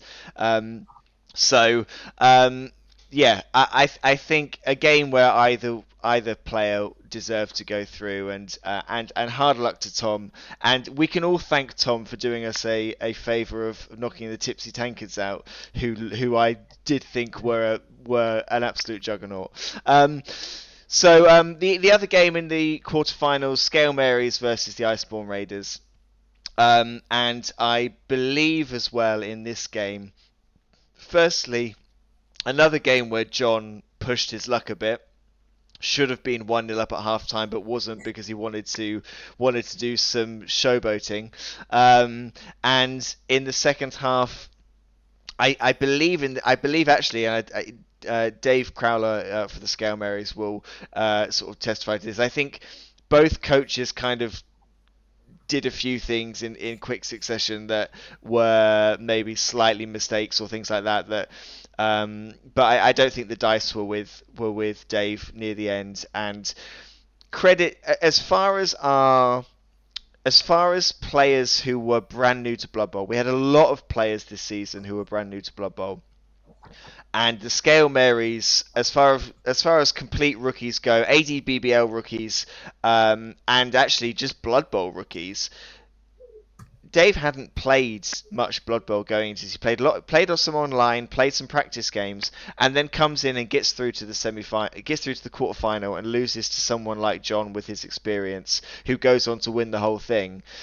We've got to give him some credit there for an amazing kind of run. A run that he went on, and really, really impressive, and really entertaining to watch how he played those lizards as well. John is watching. Hi, John. And he's claiming it's not showboating. Great defense from Dave, requiring a chain push for the score on turn 8, which ended up as double skulls. Apologies, John, for claiming you showboated in that game. Different game, obviously. But well done, John, again, not conceding, and we'll talk about John's amazing record when we get through to the semi-finals and the final. We'll talk a bit more about that. Really, really strong defensive record. And so we had our semi-finalists after that. That's where my team departs, which is very sad. I'm going to be honest with you, I'm a little bit chilly, so I'm just going to run and get a jumper. But feel free to talk amongst yourselves. I'll be back in a second. So with everything going on, Scott, how did you find the actual league up until this point? From a learning experience, really, really enjoyable, Tom. We've mentioned it several times. We've mentioned the sportsmanship. Oh, that's much more. Community. That's much better. Very helpful. There we go. Just get the. Very comfortable. Oh, that's much warmer. That's much warmer. There we go. Seeing people develop, seeing teams, and seeing the fact that we've already got 20 players signed up for season 6 is a testament to it all in itself as well. So when we got to the semi-finals, just before that, I know. Ola Crady's Mr. Phipps, who's probably listening in now, I haven't seen him that nervous for a very long time, and it was very entertaining to see him that nervous and on edge up against John as well. So again, a very, very close match, very entertaining to watch, and really, really close right at the end as well. There were opportunities. I think it was the last 2 turns that Scott had. There were opportunities to go for big plays, and again, the dice weren't just there for him at the end of the day as well. So good. From a neutral perspective, it was very entertaining. Semi-final wise, we had 2 very, very, very different games, but very entertaining ones. And I think we'll start with Hot Spews versus the Iceborne Raiders. So knowing both coaches as I do, and actually just kind of seeing the layout of both teams, I think it was always going to be the way that these 2 games went was always the way they were going to go. I think Wordholler Wanderers versus the Numpties was always going to be a high-scoring affair, even with the Dwarfs, because Elliot just doesn't give up. Nobody told him that Dwarves don't score 3 in a game, and he didn't care. And the Hot Spews versus the Iceborne Raiders, very, very tight. 1 touchdown in it, only 1 casualty separated the 2. Tom, do you think Hot Spews versus Iceborne Raiders, did that go how you thought? Did you think Scott was going to go through? How did you see that one playing out? Yeah, like you say, it was an interesting game, and clearly, the Hot Spews had got to that point where they were starting to rot away because they've obviously got 2 dead in that in that team, and it was interesting because in the previous match that the Iceborne Raiders were doing, they got a number of injuries in there, and again they got further injuries in this one. So on that point, I don't know whether that had an impact on the final for John, where he was getting a number of his key players injured, badly hurt, missed next game, those kind of things, injury -1 on agility for some of his players. So it was quite cutthroat on both of those ones. Scott, are you in the same boat? Do you think how do you did this game go the way that you thought? Did you see anyone stopping? I mean, going into this game, actually, it's worth saying that I believe entering this fixture, both teams had only conceded 2 touchdowns. By far, by far ahead of any other team in the league. So, does 1-0 feel right to you?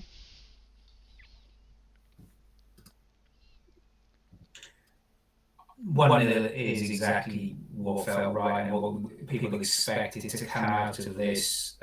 Two different styles, but otherwise two very closely matched teams, even with the inclusion of Danny the Squish, who obviously made his second team appearance of that. And I know that's a bitter pill for you as well, Hurts, Chris. Scott. Hurts. But I'm gonna need to pour myself sometimes another rum therapy for is that painful, one. Chris. I do indeed. But it felt like as the game went on, and particularly with those two, with those two deaths as well, it just felt that swung it towards the Norse in particular. And I know he's listening as well, but it feels like when John's got you in a grip, he's not letting go. Read into that what you will, John. So that was our tight game. I say that was our tight game. Wordhollow Wanderers versus the Numpties. Numpties yet again, for their third knockout game in a row, needing extra time to get through. 1-1 at full time in this game. And I think from both coaches, at no point could I call this one going into extra time. At no point at all could I call it. Numpties. I think I'm going to go into the. Let's go into the game. Actually, let's have a look. It's 1-1 at full time, and turn 17 immediately a one-turn touchdown. Now, I love the one-turn touchdown. I absolutely love it. I think for so many reasons, I think when it works, it's beautiful. When it's proper all or nothing move. Because when it works, it's beautiful, and when it doesn't, you're wondering why you tried it. So credit to Simon for the balls to, you've got 8 turns you're going to play, and you just immediately start with the one turn. Credit where it's due there. And then Elliot then has 8 turns, and he needs 2 touchdowns, and he's got a dwarf team, and he's not, pace wise, he's not got the pace on the Skaven that Simon has, and he's just like, all right, and he just does it. Like, I mean, I don't know what else to. It just sort of happened. This game just sort of went on. And you'll be, if you rewatch the stream of it, you'll see that I'm starting to prepare, because I wasn't prepared for a roll-off, so I'm starting to prepare screens and graphics to count dice when they're rolled on a roll-off, because I'm sure that's the way it's going. And Elliot pulls it out the bag. Tom, I mean, Yeah, I mean, because Simon even took Ripper as well. He took Ripper as a star player and also a brutal blocker. So it was the fact was that he clearly was up for a fight. Yeah. So he hit the muscle to back up the speed. So I'd need to rewatch them, but the quick turnaround to score two touchdowns in the last overtime is very impressive. One being a blitzer rather than an actual runner for a Dwarfs as well. I think from memory on this one, there was a pass. The Wordhollow Wanderers attempted a pass which didn't pay off, and Dwarfs were able to kind of swarm the ball, hand off, and get someone far enough away. And they were able to get someone well over the other side of the pitch and keep them kind of safe to get that second. But I've got a friend of mine who has played 2 seasons of Dwarfs in a different league somewhere else in the country, and they're pretty happy if they get a touchdown. If they get a 1-0 win, they're pretty happy. 3-2 and two of those touchdowns coming in extra time. Elliot really has found a groove with these dwarfs. I think I kept mentioning this in roundups. Pre-season, he came third or second in a tournament with the dwarfs. Comes into the season and goes all this way. At the East Anglian Derby, he's comfortably the best performing player for Team Suffolk with these dwarfs. He's really found a way to play and kind of a groove, and I think we're seeing them again. I think they're redrafting. I'm not sure. We'll have a look at the end, but I certainly don't want to face them because Elliot is really in a bit of a. Again, we talked about momentum earlier. He's really got momentum with this team. He knows how to play them. He knows what he's doing. Yeah, I think redraft. Yeah. He is redrafting.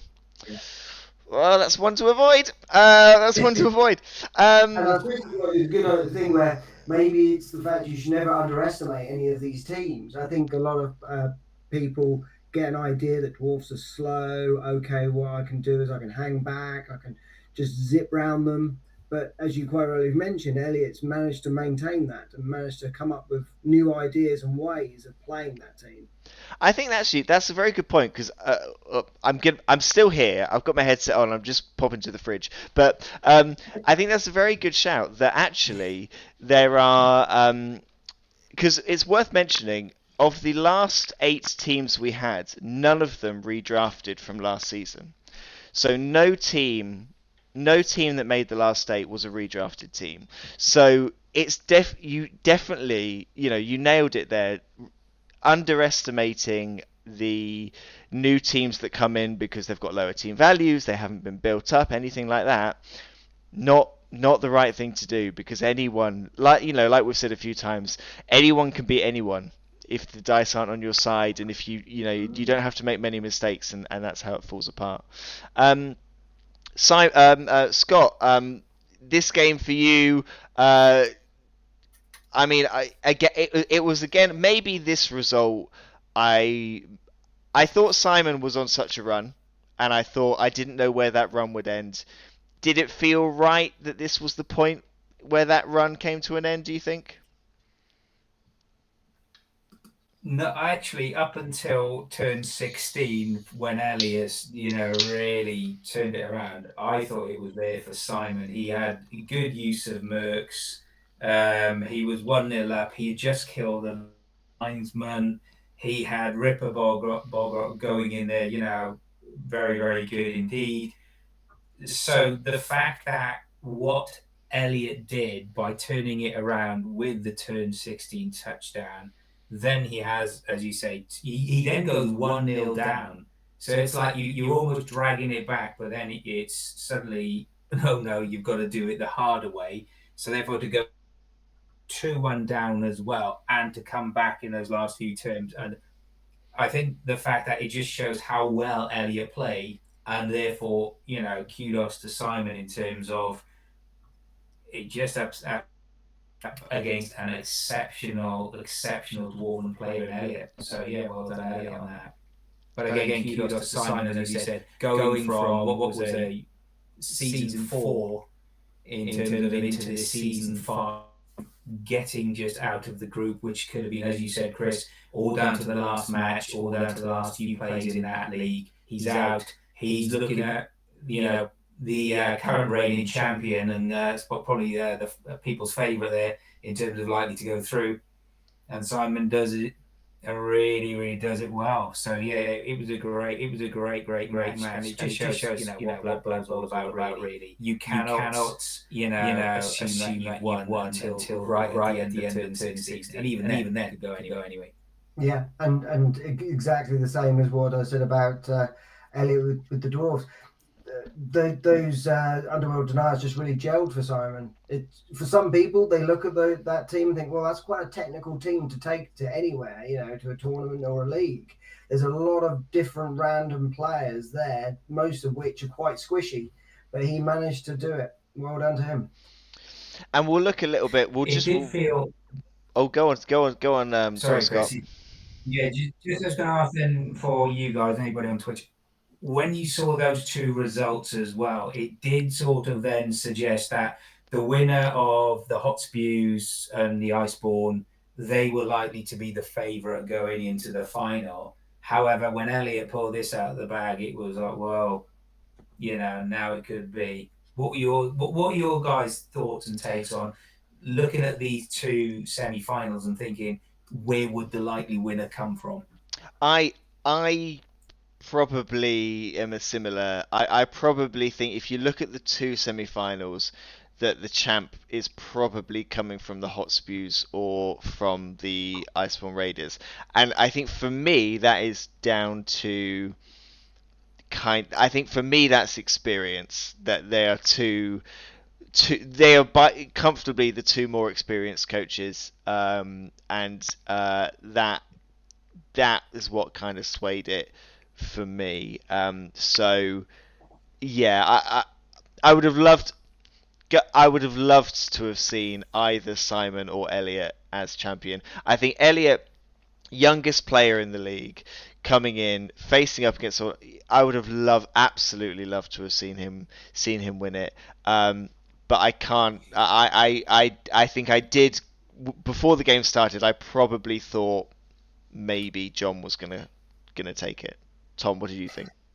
Yeah, and the interesting thing was I've just scanned quickly through the kind of the quarterfinals through to the semis, and just previous, and both Simon and Elliot potentially had a much tougher run to the actual semis than John and Scott, on the basis that, for example, Elliot had to face off against James and the Angry O'Barkians. Then he went against the Graveyard Brawlers, and then he obviously played against the Wahala Wanderers. And the same for Simon, who's playing first game is against Riotous Rams, then against the Greystone Gladiators, then the Numpties. So those two were pretty experienced teams that they were playing against.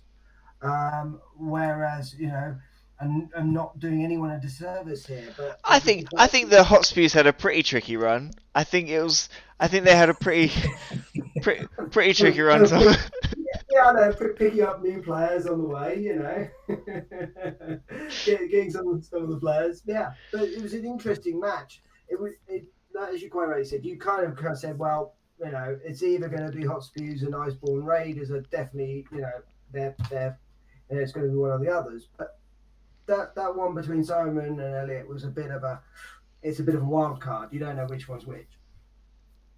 Well, we'll look at we'll have a little look at the third place game that we had. The Hot Spews versus Wordhollow Wanderers, both coming off a defeat, just missing the final, and a game that I think probably showcased both teams quite nicely. The Hot Spews, again, the skills, the mutations that they'd built out throughout the season put them in a pretty good position against a team that can throw teammates, can pass the ball, can dodge about.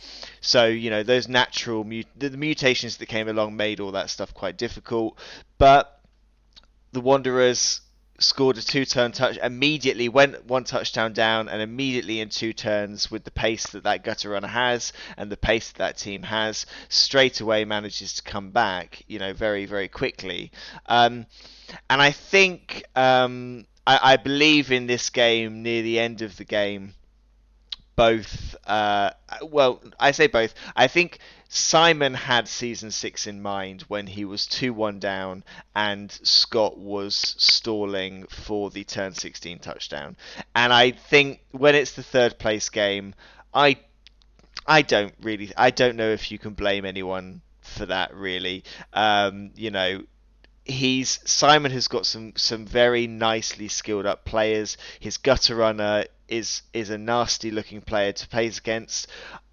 His throw is very good as well. I don't know what you think, what you guys think. I don't think you can blame him for maybe getting to turn 13, 14, seeing Scott in a position ready to score and thinking, I'm going to run those players as far away as possible and we're going to have a great Season 6. Yeah, Looking at the match, it was interesting to see that Simon actually took Hackflem, and the only time you hear about him is he's injured. He's caused an injury in the thing, which is a shame. And the amount of fouling that was going on from the Hotspurs is quite impressive. But I can easily see where you're coming from, where he's skilled these players up. The last thing they want to do is get mullered, and and then you have to start from scratch again. So it was, unfortunately, as you mentioned, it was a bit of a foregone conclusion on that side of things. Scott, would you have done the same? Would you have protected players for next season?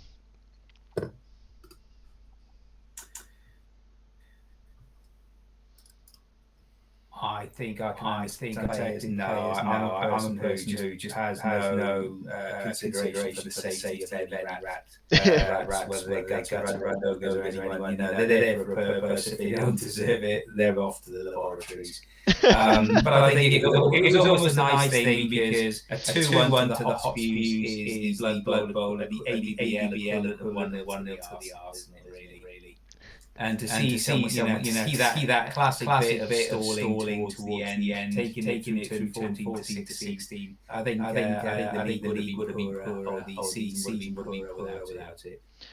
I think it's season 4 in my third place game. I lost my Croxagore. My Croxagore was murdered, and one of my best skilled up skinks was murdered. And I think I went into that game knowing I wasn't going to redraft. I think if I did think I was going to take them for season 5, I think I might have run. I think I might have kept those skinks a little bit safer than I did. So I can see why Simon did it, and we're going to see both these teams next season. So it'll be really interesting to see if we see them face off again against each other. It would be great to see. At this point, obviously, well done to the Technos Hotspurs claiming third place. Scott has a habit. He's on a little bit of a pattern of getting to the semi-finals, then the finals, then the semi-finals, then the final, then the semi-final. Coming to season 6, my money is on the Technos Hotspurs reaching the final. Whether Scott can break his always the bridesmaid, never the bride curse that he seems to have, I don't know. He's actually just commented saying, rats should die. I didn't have the help of a polar bear to make the game easier, like in my quarterfinal. Thanks, Scott. Really appreciate that one. Well done to the Technos Hotspurs taking third place from this season, the Wordholler Wanderers getting as far as they did, based on previous records, based on clawing through with a wildcard spot. Like you said, Tom, the level of opposition they had to face in Rich and Justin and Elliot, and then Scott in this game, a really, really tough march. So definitely a season that the Underworld team should be proud of. But we will dive in finally to the final. Before we go into the final, actually, we will just do a quick shout out to the King of the Streets. So we had the King of the Streets competition for anyone who, as soon as you dropped out, you could jump into the streets and play some Gutter Bowl. Tom, you played some Gutter Bowl games through that. What do you think of Gutter Bowl? Love it. Really, really good. If you like random games of not scoring touchdowns and pushing people into big cesspools, then it's the game for you. It's really interesting. It was a team leveler where certain teams you thought they're not going to do it. They were really, really good, and vice versa. So it made it so that anyone can play it, and it was all new to everyone who came and played, so it was good. If anyone watching this now or afterwards has a suggestion, we we did this last season. We had a little sevens competition. Obviously, we've done gutter bowls this season. If anyone's got a suggestion or thoughts for next season, I think it's nice to have something where if you're at whatever point you drop out of the league. And you want to keep playing, with the community of players that we've got. I think it's nice to have a little something to fight for in that gap. So if anyone who's got a suggestion, shout it to us, and we'll have a think of what we're going to do for season 6. So, and a congratulations, obviously, to the Inner Day Animals who finished top of the ladder, claimed that King of the Streets end zone, which I gave them and they used in the tournament. It brought them as much luck as I had, but they did defeat me with it, so that's pretty good. So well done to Jane, well done to the Inner Day Animals. I don't think we're seeing them next season, but I'm sure we will see those animals again. So let's dive into the final then. The Numpties versus the Iceborne Raiders. I was absolutely gutted that I wasn't able to be there and wasn't able to stream it. I really, really was. I was chairing a stag do, which went very well. So I'm happy with what I did instead. But I really did wish I was there to see this game. Going into it, so I've already said that I thought the winner was going to come from the Hot Spews or the Iceborne Raiders. That's where my head was, but my heart was definitely in Camp Elliot. Tom, what did you think? Were you similar? Yeah, well, he was in my group, so I was a supporter of him to see him go through, and the way that he plays with those dwarfs, as we've mentioned throughout this. It's been phenomenal. So I was hoping that finally the Iceborne Raiders would get their comeuppance. Scott, were you similar? Were you? Did you see this going the way of the Raiders? Did you think Elliot was going to do it? I wanted him to. I really wanted him to. Yeah, heart said Elliot, but head said John. His knowledge and experience as a coach, it felt that we said that the team that came out of the Hot Spews Iceborne match were the favourites.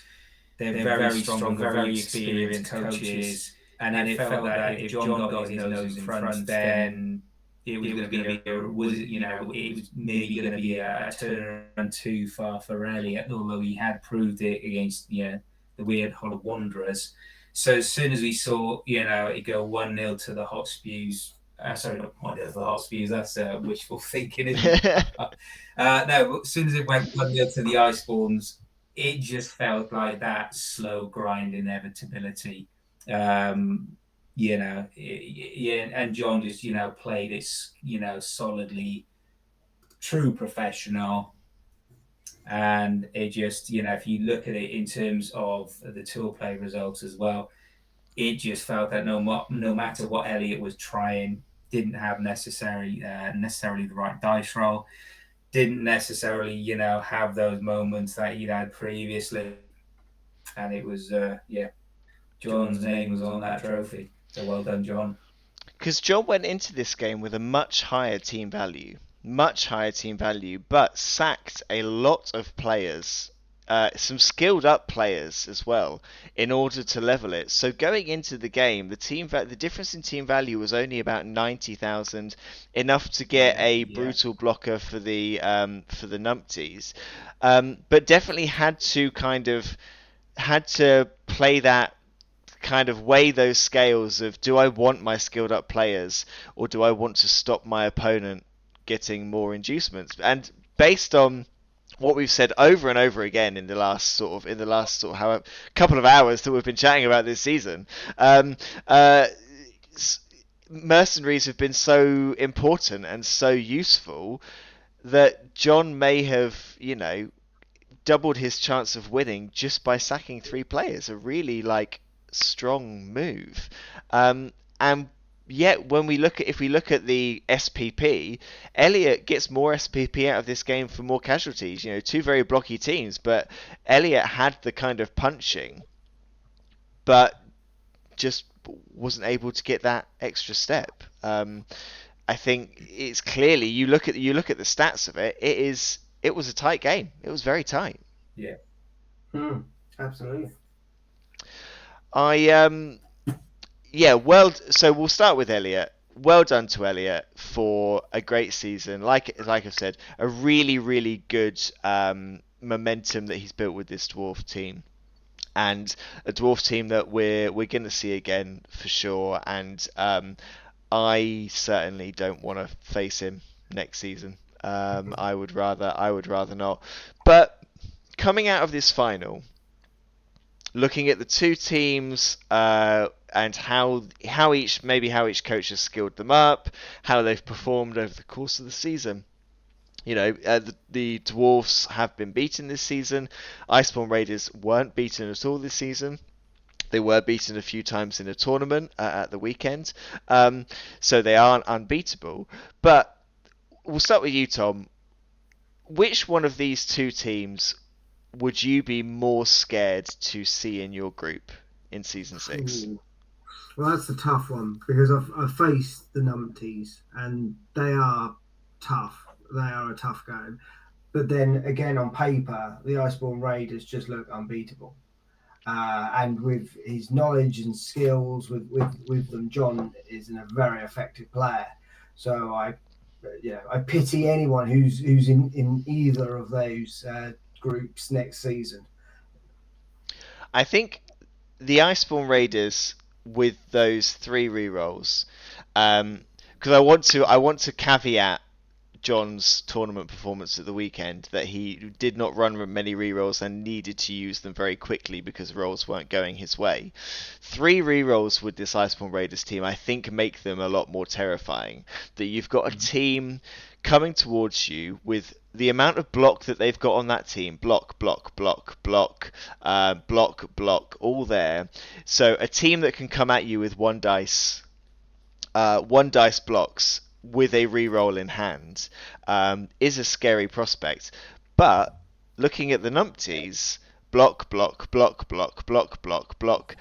exactly the same positions. So someone this season described the Norse team to me as dwarfs that have been tweaked a little bit to be able to move, that can get a bit further.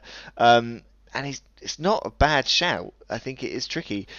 Scott, is there one of these teams over the other that you would fear more in Season 6?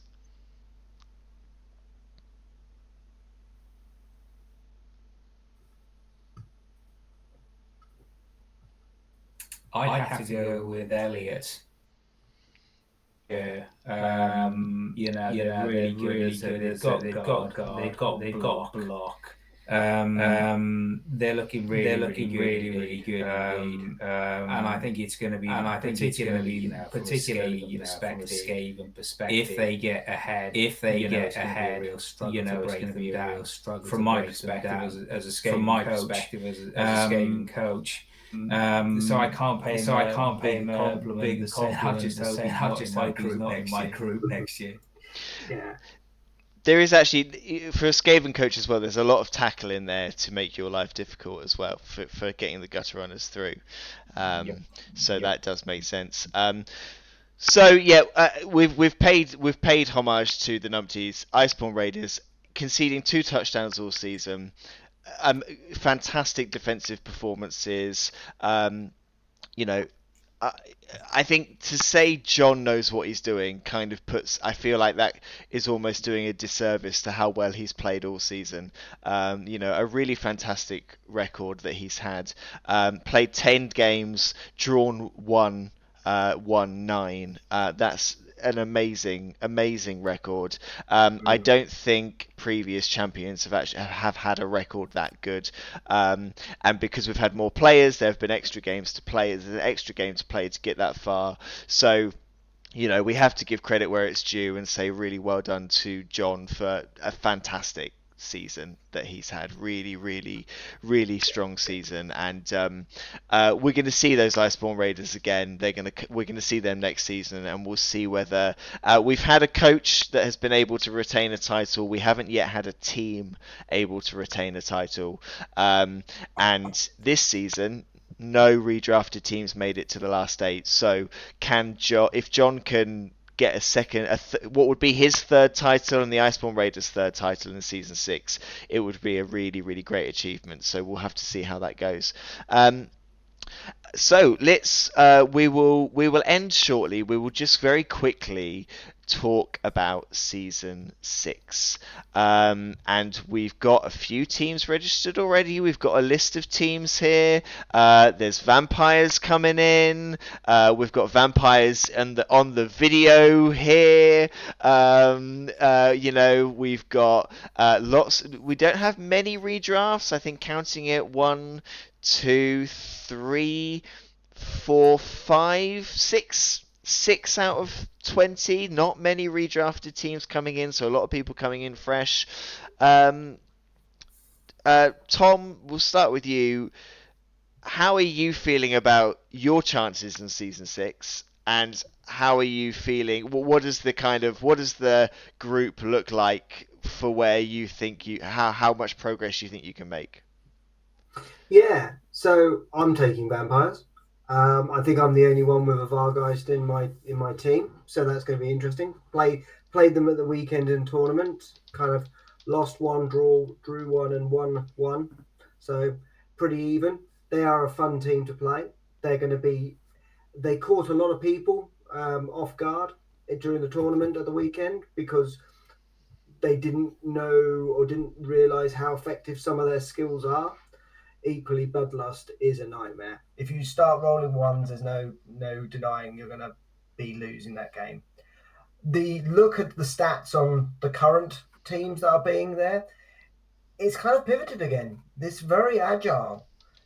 We've got Elven Union in there with 2. We've got some Norse. We've got Lizard Men in there. We've got 3 vampires, and then you've got a lot of you've only got 1 Skaven team so far. And so I'm looking forward to it. It should be a really good fun kind of a season. I think now that I've got 1 season on my belt, I've got some things that I'm thinking about. Already taking on Scott's little tip of re-watching all the previous videos on competition. So going proper NFL on that side of things. So yeah, it'll be a really interesting and fun kind of league to play in. Scott, what about you? Because you are, I believe, at the moment you're bringing rats, but not the same rats. So how are you feeling about season 6?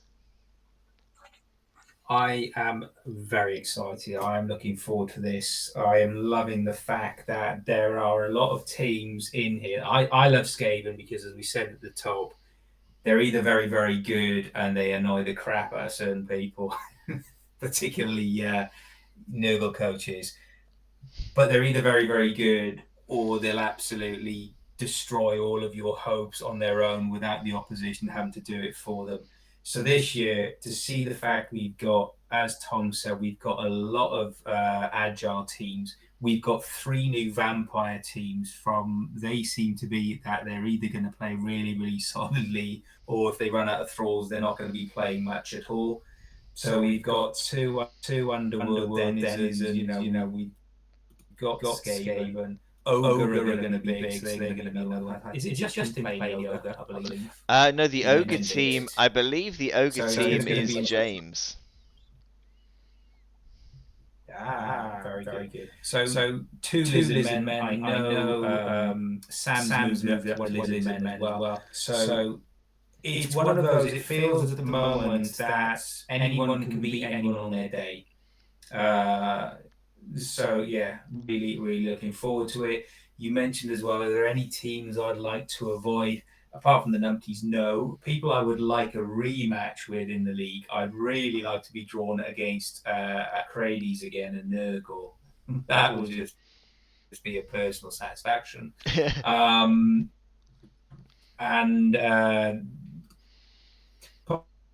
possibly the ones, again, we've got 2 as well. So that's what I'm looking forward to season 6. I would love to. I'd like to play some vampires. I'd like to sort of play a vampire team because they're not a team that appeal to me as one that I would want to play. But I think it would be. I think they could be a fun. I think they could be a fun team to play against in a league setting because the way that I kind of see the team is that things can probably either go very, very well for you or very, very badly. So I think if you've got two matches against them, you're going to have one that is going to be so much fun for you and one that's going to be so much fun for them. And I think that could just be an interesting give an interesting dynamic to a group. I've got the New York Rangers registered up there, but keep an eye out tomorrow. That things could change there. Just keep an eye on the Facebook page tomorrow. We might have something different there. If Rich is watching this now or afterwards, I'm drinking rum and Pepsi Max as he has suggested, and he may be right about more than one thing over the last few days. So. Yeah, it's some really interesting. I like the fact we've got a lot of redrafted teams in there. I like the fact that we've got lots of people trying the vampires out. I think I would quite like, and I know that they're watching at the minute. If I could pick my perfect group, I would love for the Evolutionaries to be in that group because I think it could be two very fun games. I think it could be two very entertaining games. And yeah, there's lots of teams there that are very, very sort of intriguing. I've been reminded in the chat about the honours. I'm going to fly through the honours, and then we're going to let everybody go away and do other things with their evening. Obviously, no honours for season 6, but season 5. Various. I think actually, I'm looking at these honours, and I'm wondering whether they are. These ones that you see on this screen are accurate because people have now started to redraft, and Toolplay is a bit funny about how your teams move around. So I know some of these are correct, but some of these may also be a little bit different. John, definitely the most famed team. The most valued team, I believe, were the Tipsy Tankards. Most experienced team, you can see Tipsy Tankards up there. Although they were ground to a halt, they did very, very well and have lots of SPP in that team. I think they were also best performing. Wordhollow Wanderers, top scorer. I was gunning for that top scorer. I got it in season 4, but I was 3 short in season 5. So well done to Simon. Best defense we've talked about. Really, really strong result for the Iceborne Raiders. Tipsy Tankards and the Numpties tying for most beast. If you weren't there, if I list you as one of these honours and you're watching this and you weren't there for our little kind of end of season drinks, there may be something for you. So pop into the shop. There may be something sat at the shop waiting for you to collect. Most deadly, most injured was both the most deadly and the most injured for the Wordhollow Wanderers. Tipsy Tankards, the dirtiest playing team. There was a couple of games where I wondered whether everything was okay when it came to James and Robert because the pair of them were both just fouling as much as they could. But Tipsy Tank is taking the dirty player. Flumps with the most sent off. Evolutionaries, I know you're watching. This is what you're waiting for. Well done for getting the most completions. 21 completions. 5 more than I got. And 3 more than second place, so well done for that. There's a badge waiting for you. Most interceptions with 2, the Iceborne Raiders. Best stunty team, the Flumps. There's a trophy for them as well. Tetanus Hotspurs, an amazing 8-game winning run that they had this season. Well done to them. And the worst run for the Fug Force. There is a badge for worst run as well. So well done to all of those teams that won something. I think getting one of these honours is an impressive feat, even if wherever you finish in the league standings.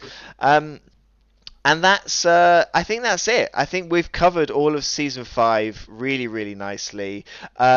Scott, last word from yourself on season 5 as a whole. Obviously, your first season here. What are your thoughts? Season 5 set high benchmark. It's great to see so many people involved in it. It's great to see the community growing, beyond that as well. Really enjoyed it. Can't wait to start season 6. And Tom, from yourself? Yeah, absolutely echo that. I loved every game. Loved going into the shop and seeing games and watching it. These, as I say, the camaraderie has been fantastic. The support for as a new person into the league has been excellent as well. Very open, very friendly group. Long may it continue. Looking forward to season 6. I can only echo what you guys have said. I think so.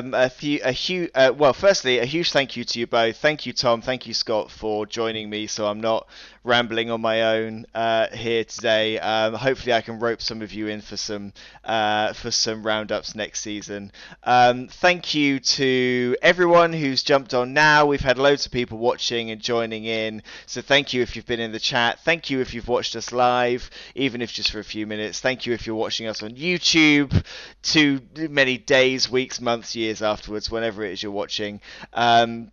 We've done all of these streams, and we've done, we've tried to sort of improve it as much as we can, and to have everyone's support from the league, all of the players' support, and all of you jumping in and watching and joining in has been really, really great. So a huge thank you to you all. That's it. That's an official final wrap on season 5. Don't worry though, we are literally maybe 2.5, 3 weeks away from season 6. So you don't have long to wait, and we will be back to bring you roundups and recaps and live games and as much as we can from season 6. So thank you once again, and we'll call it a day there, and we will see you next season.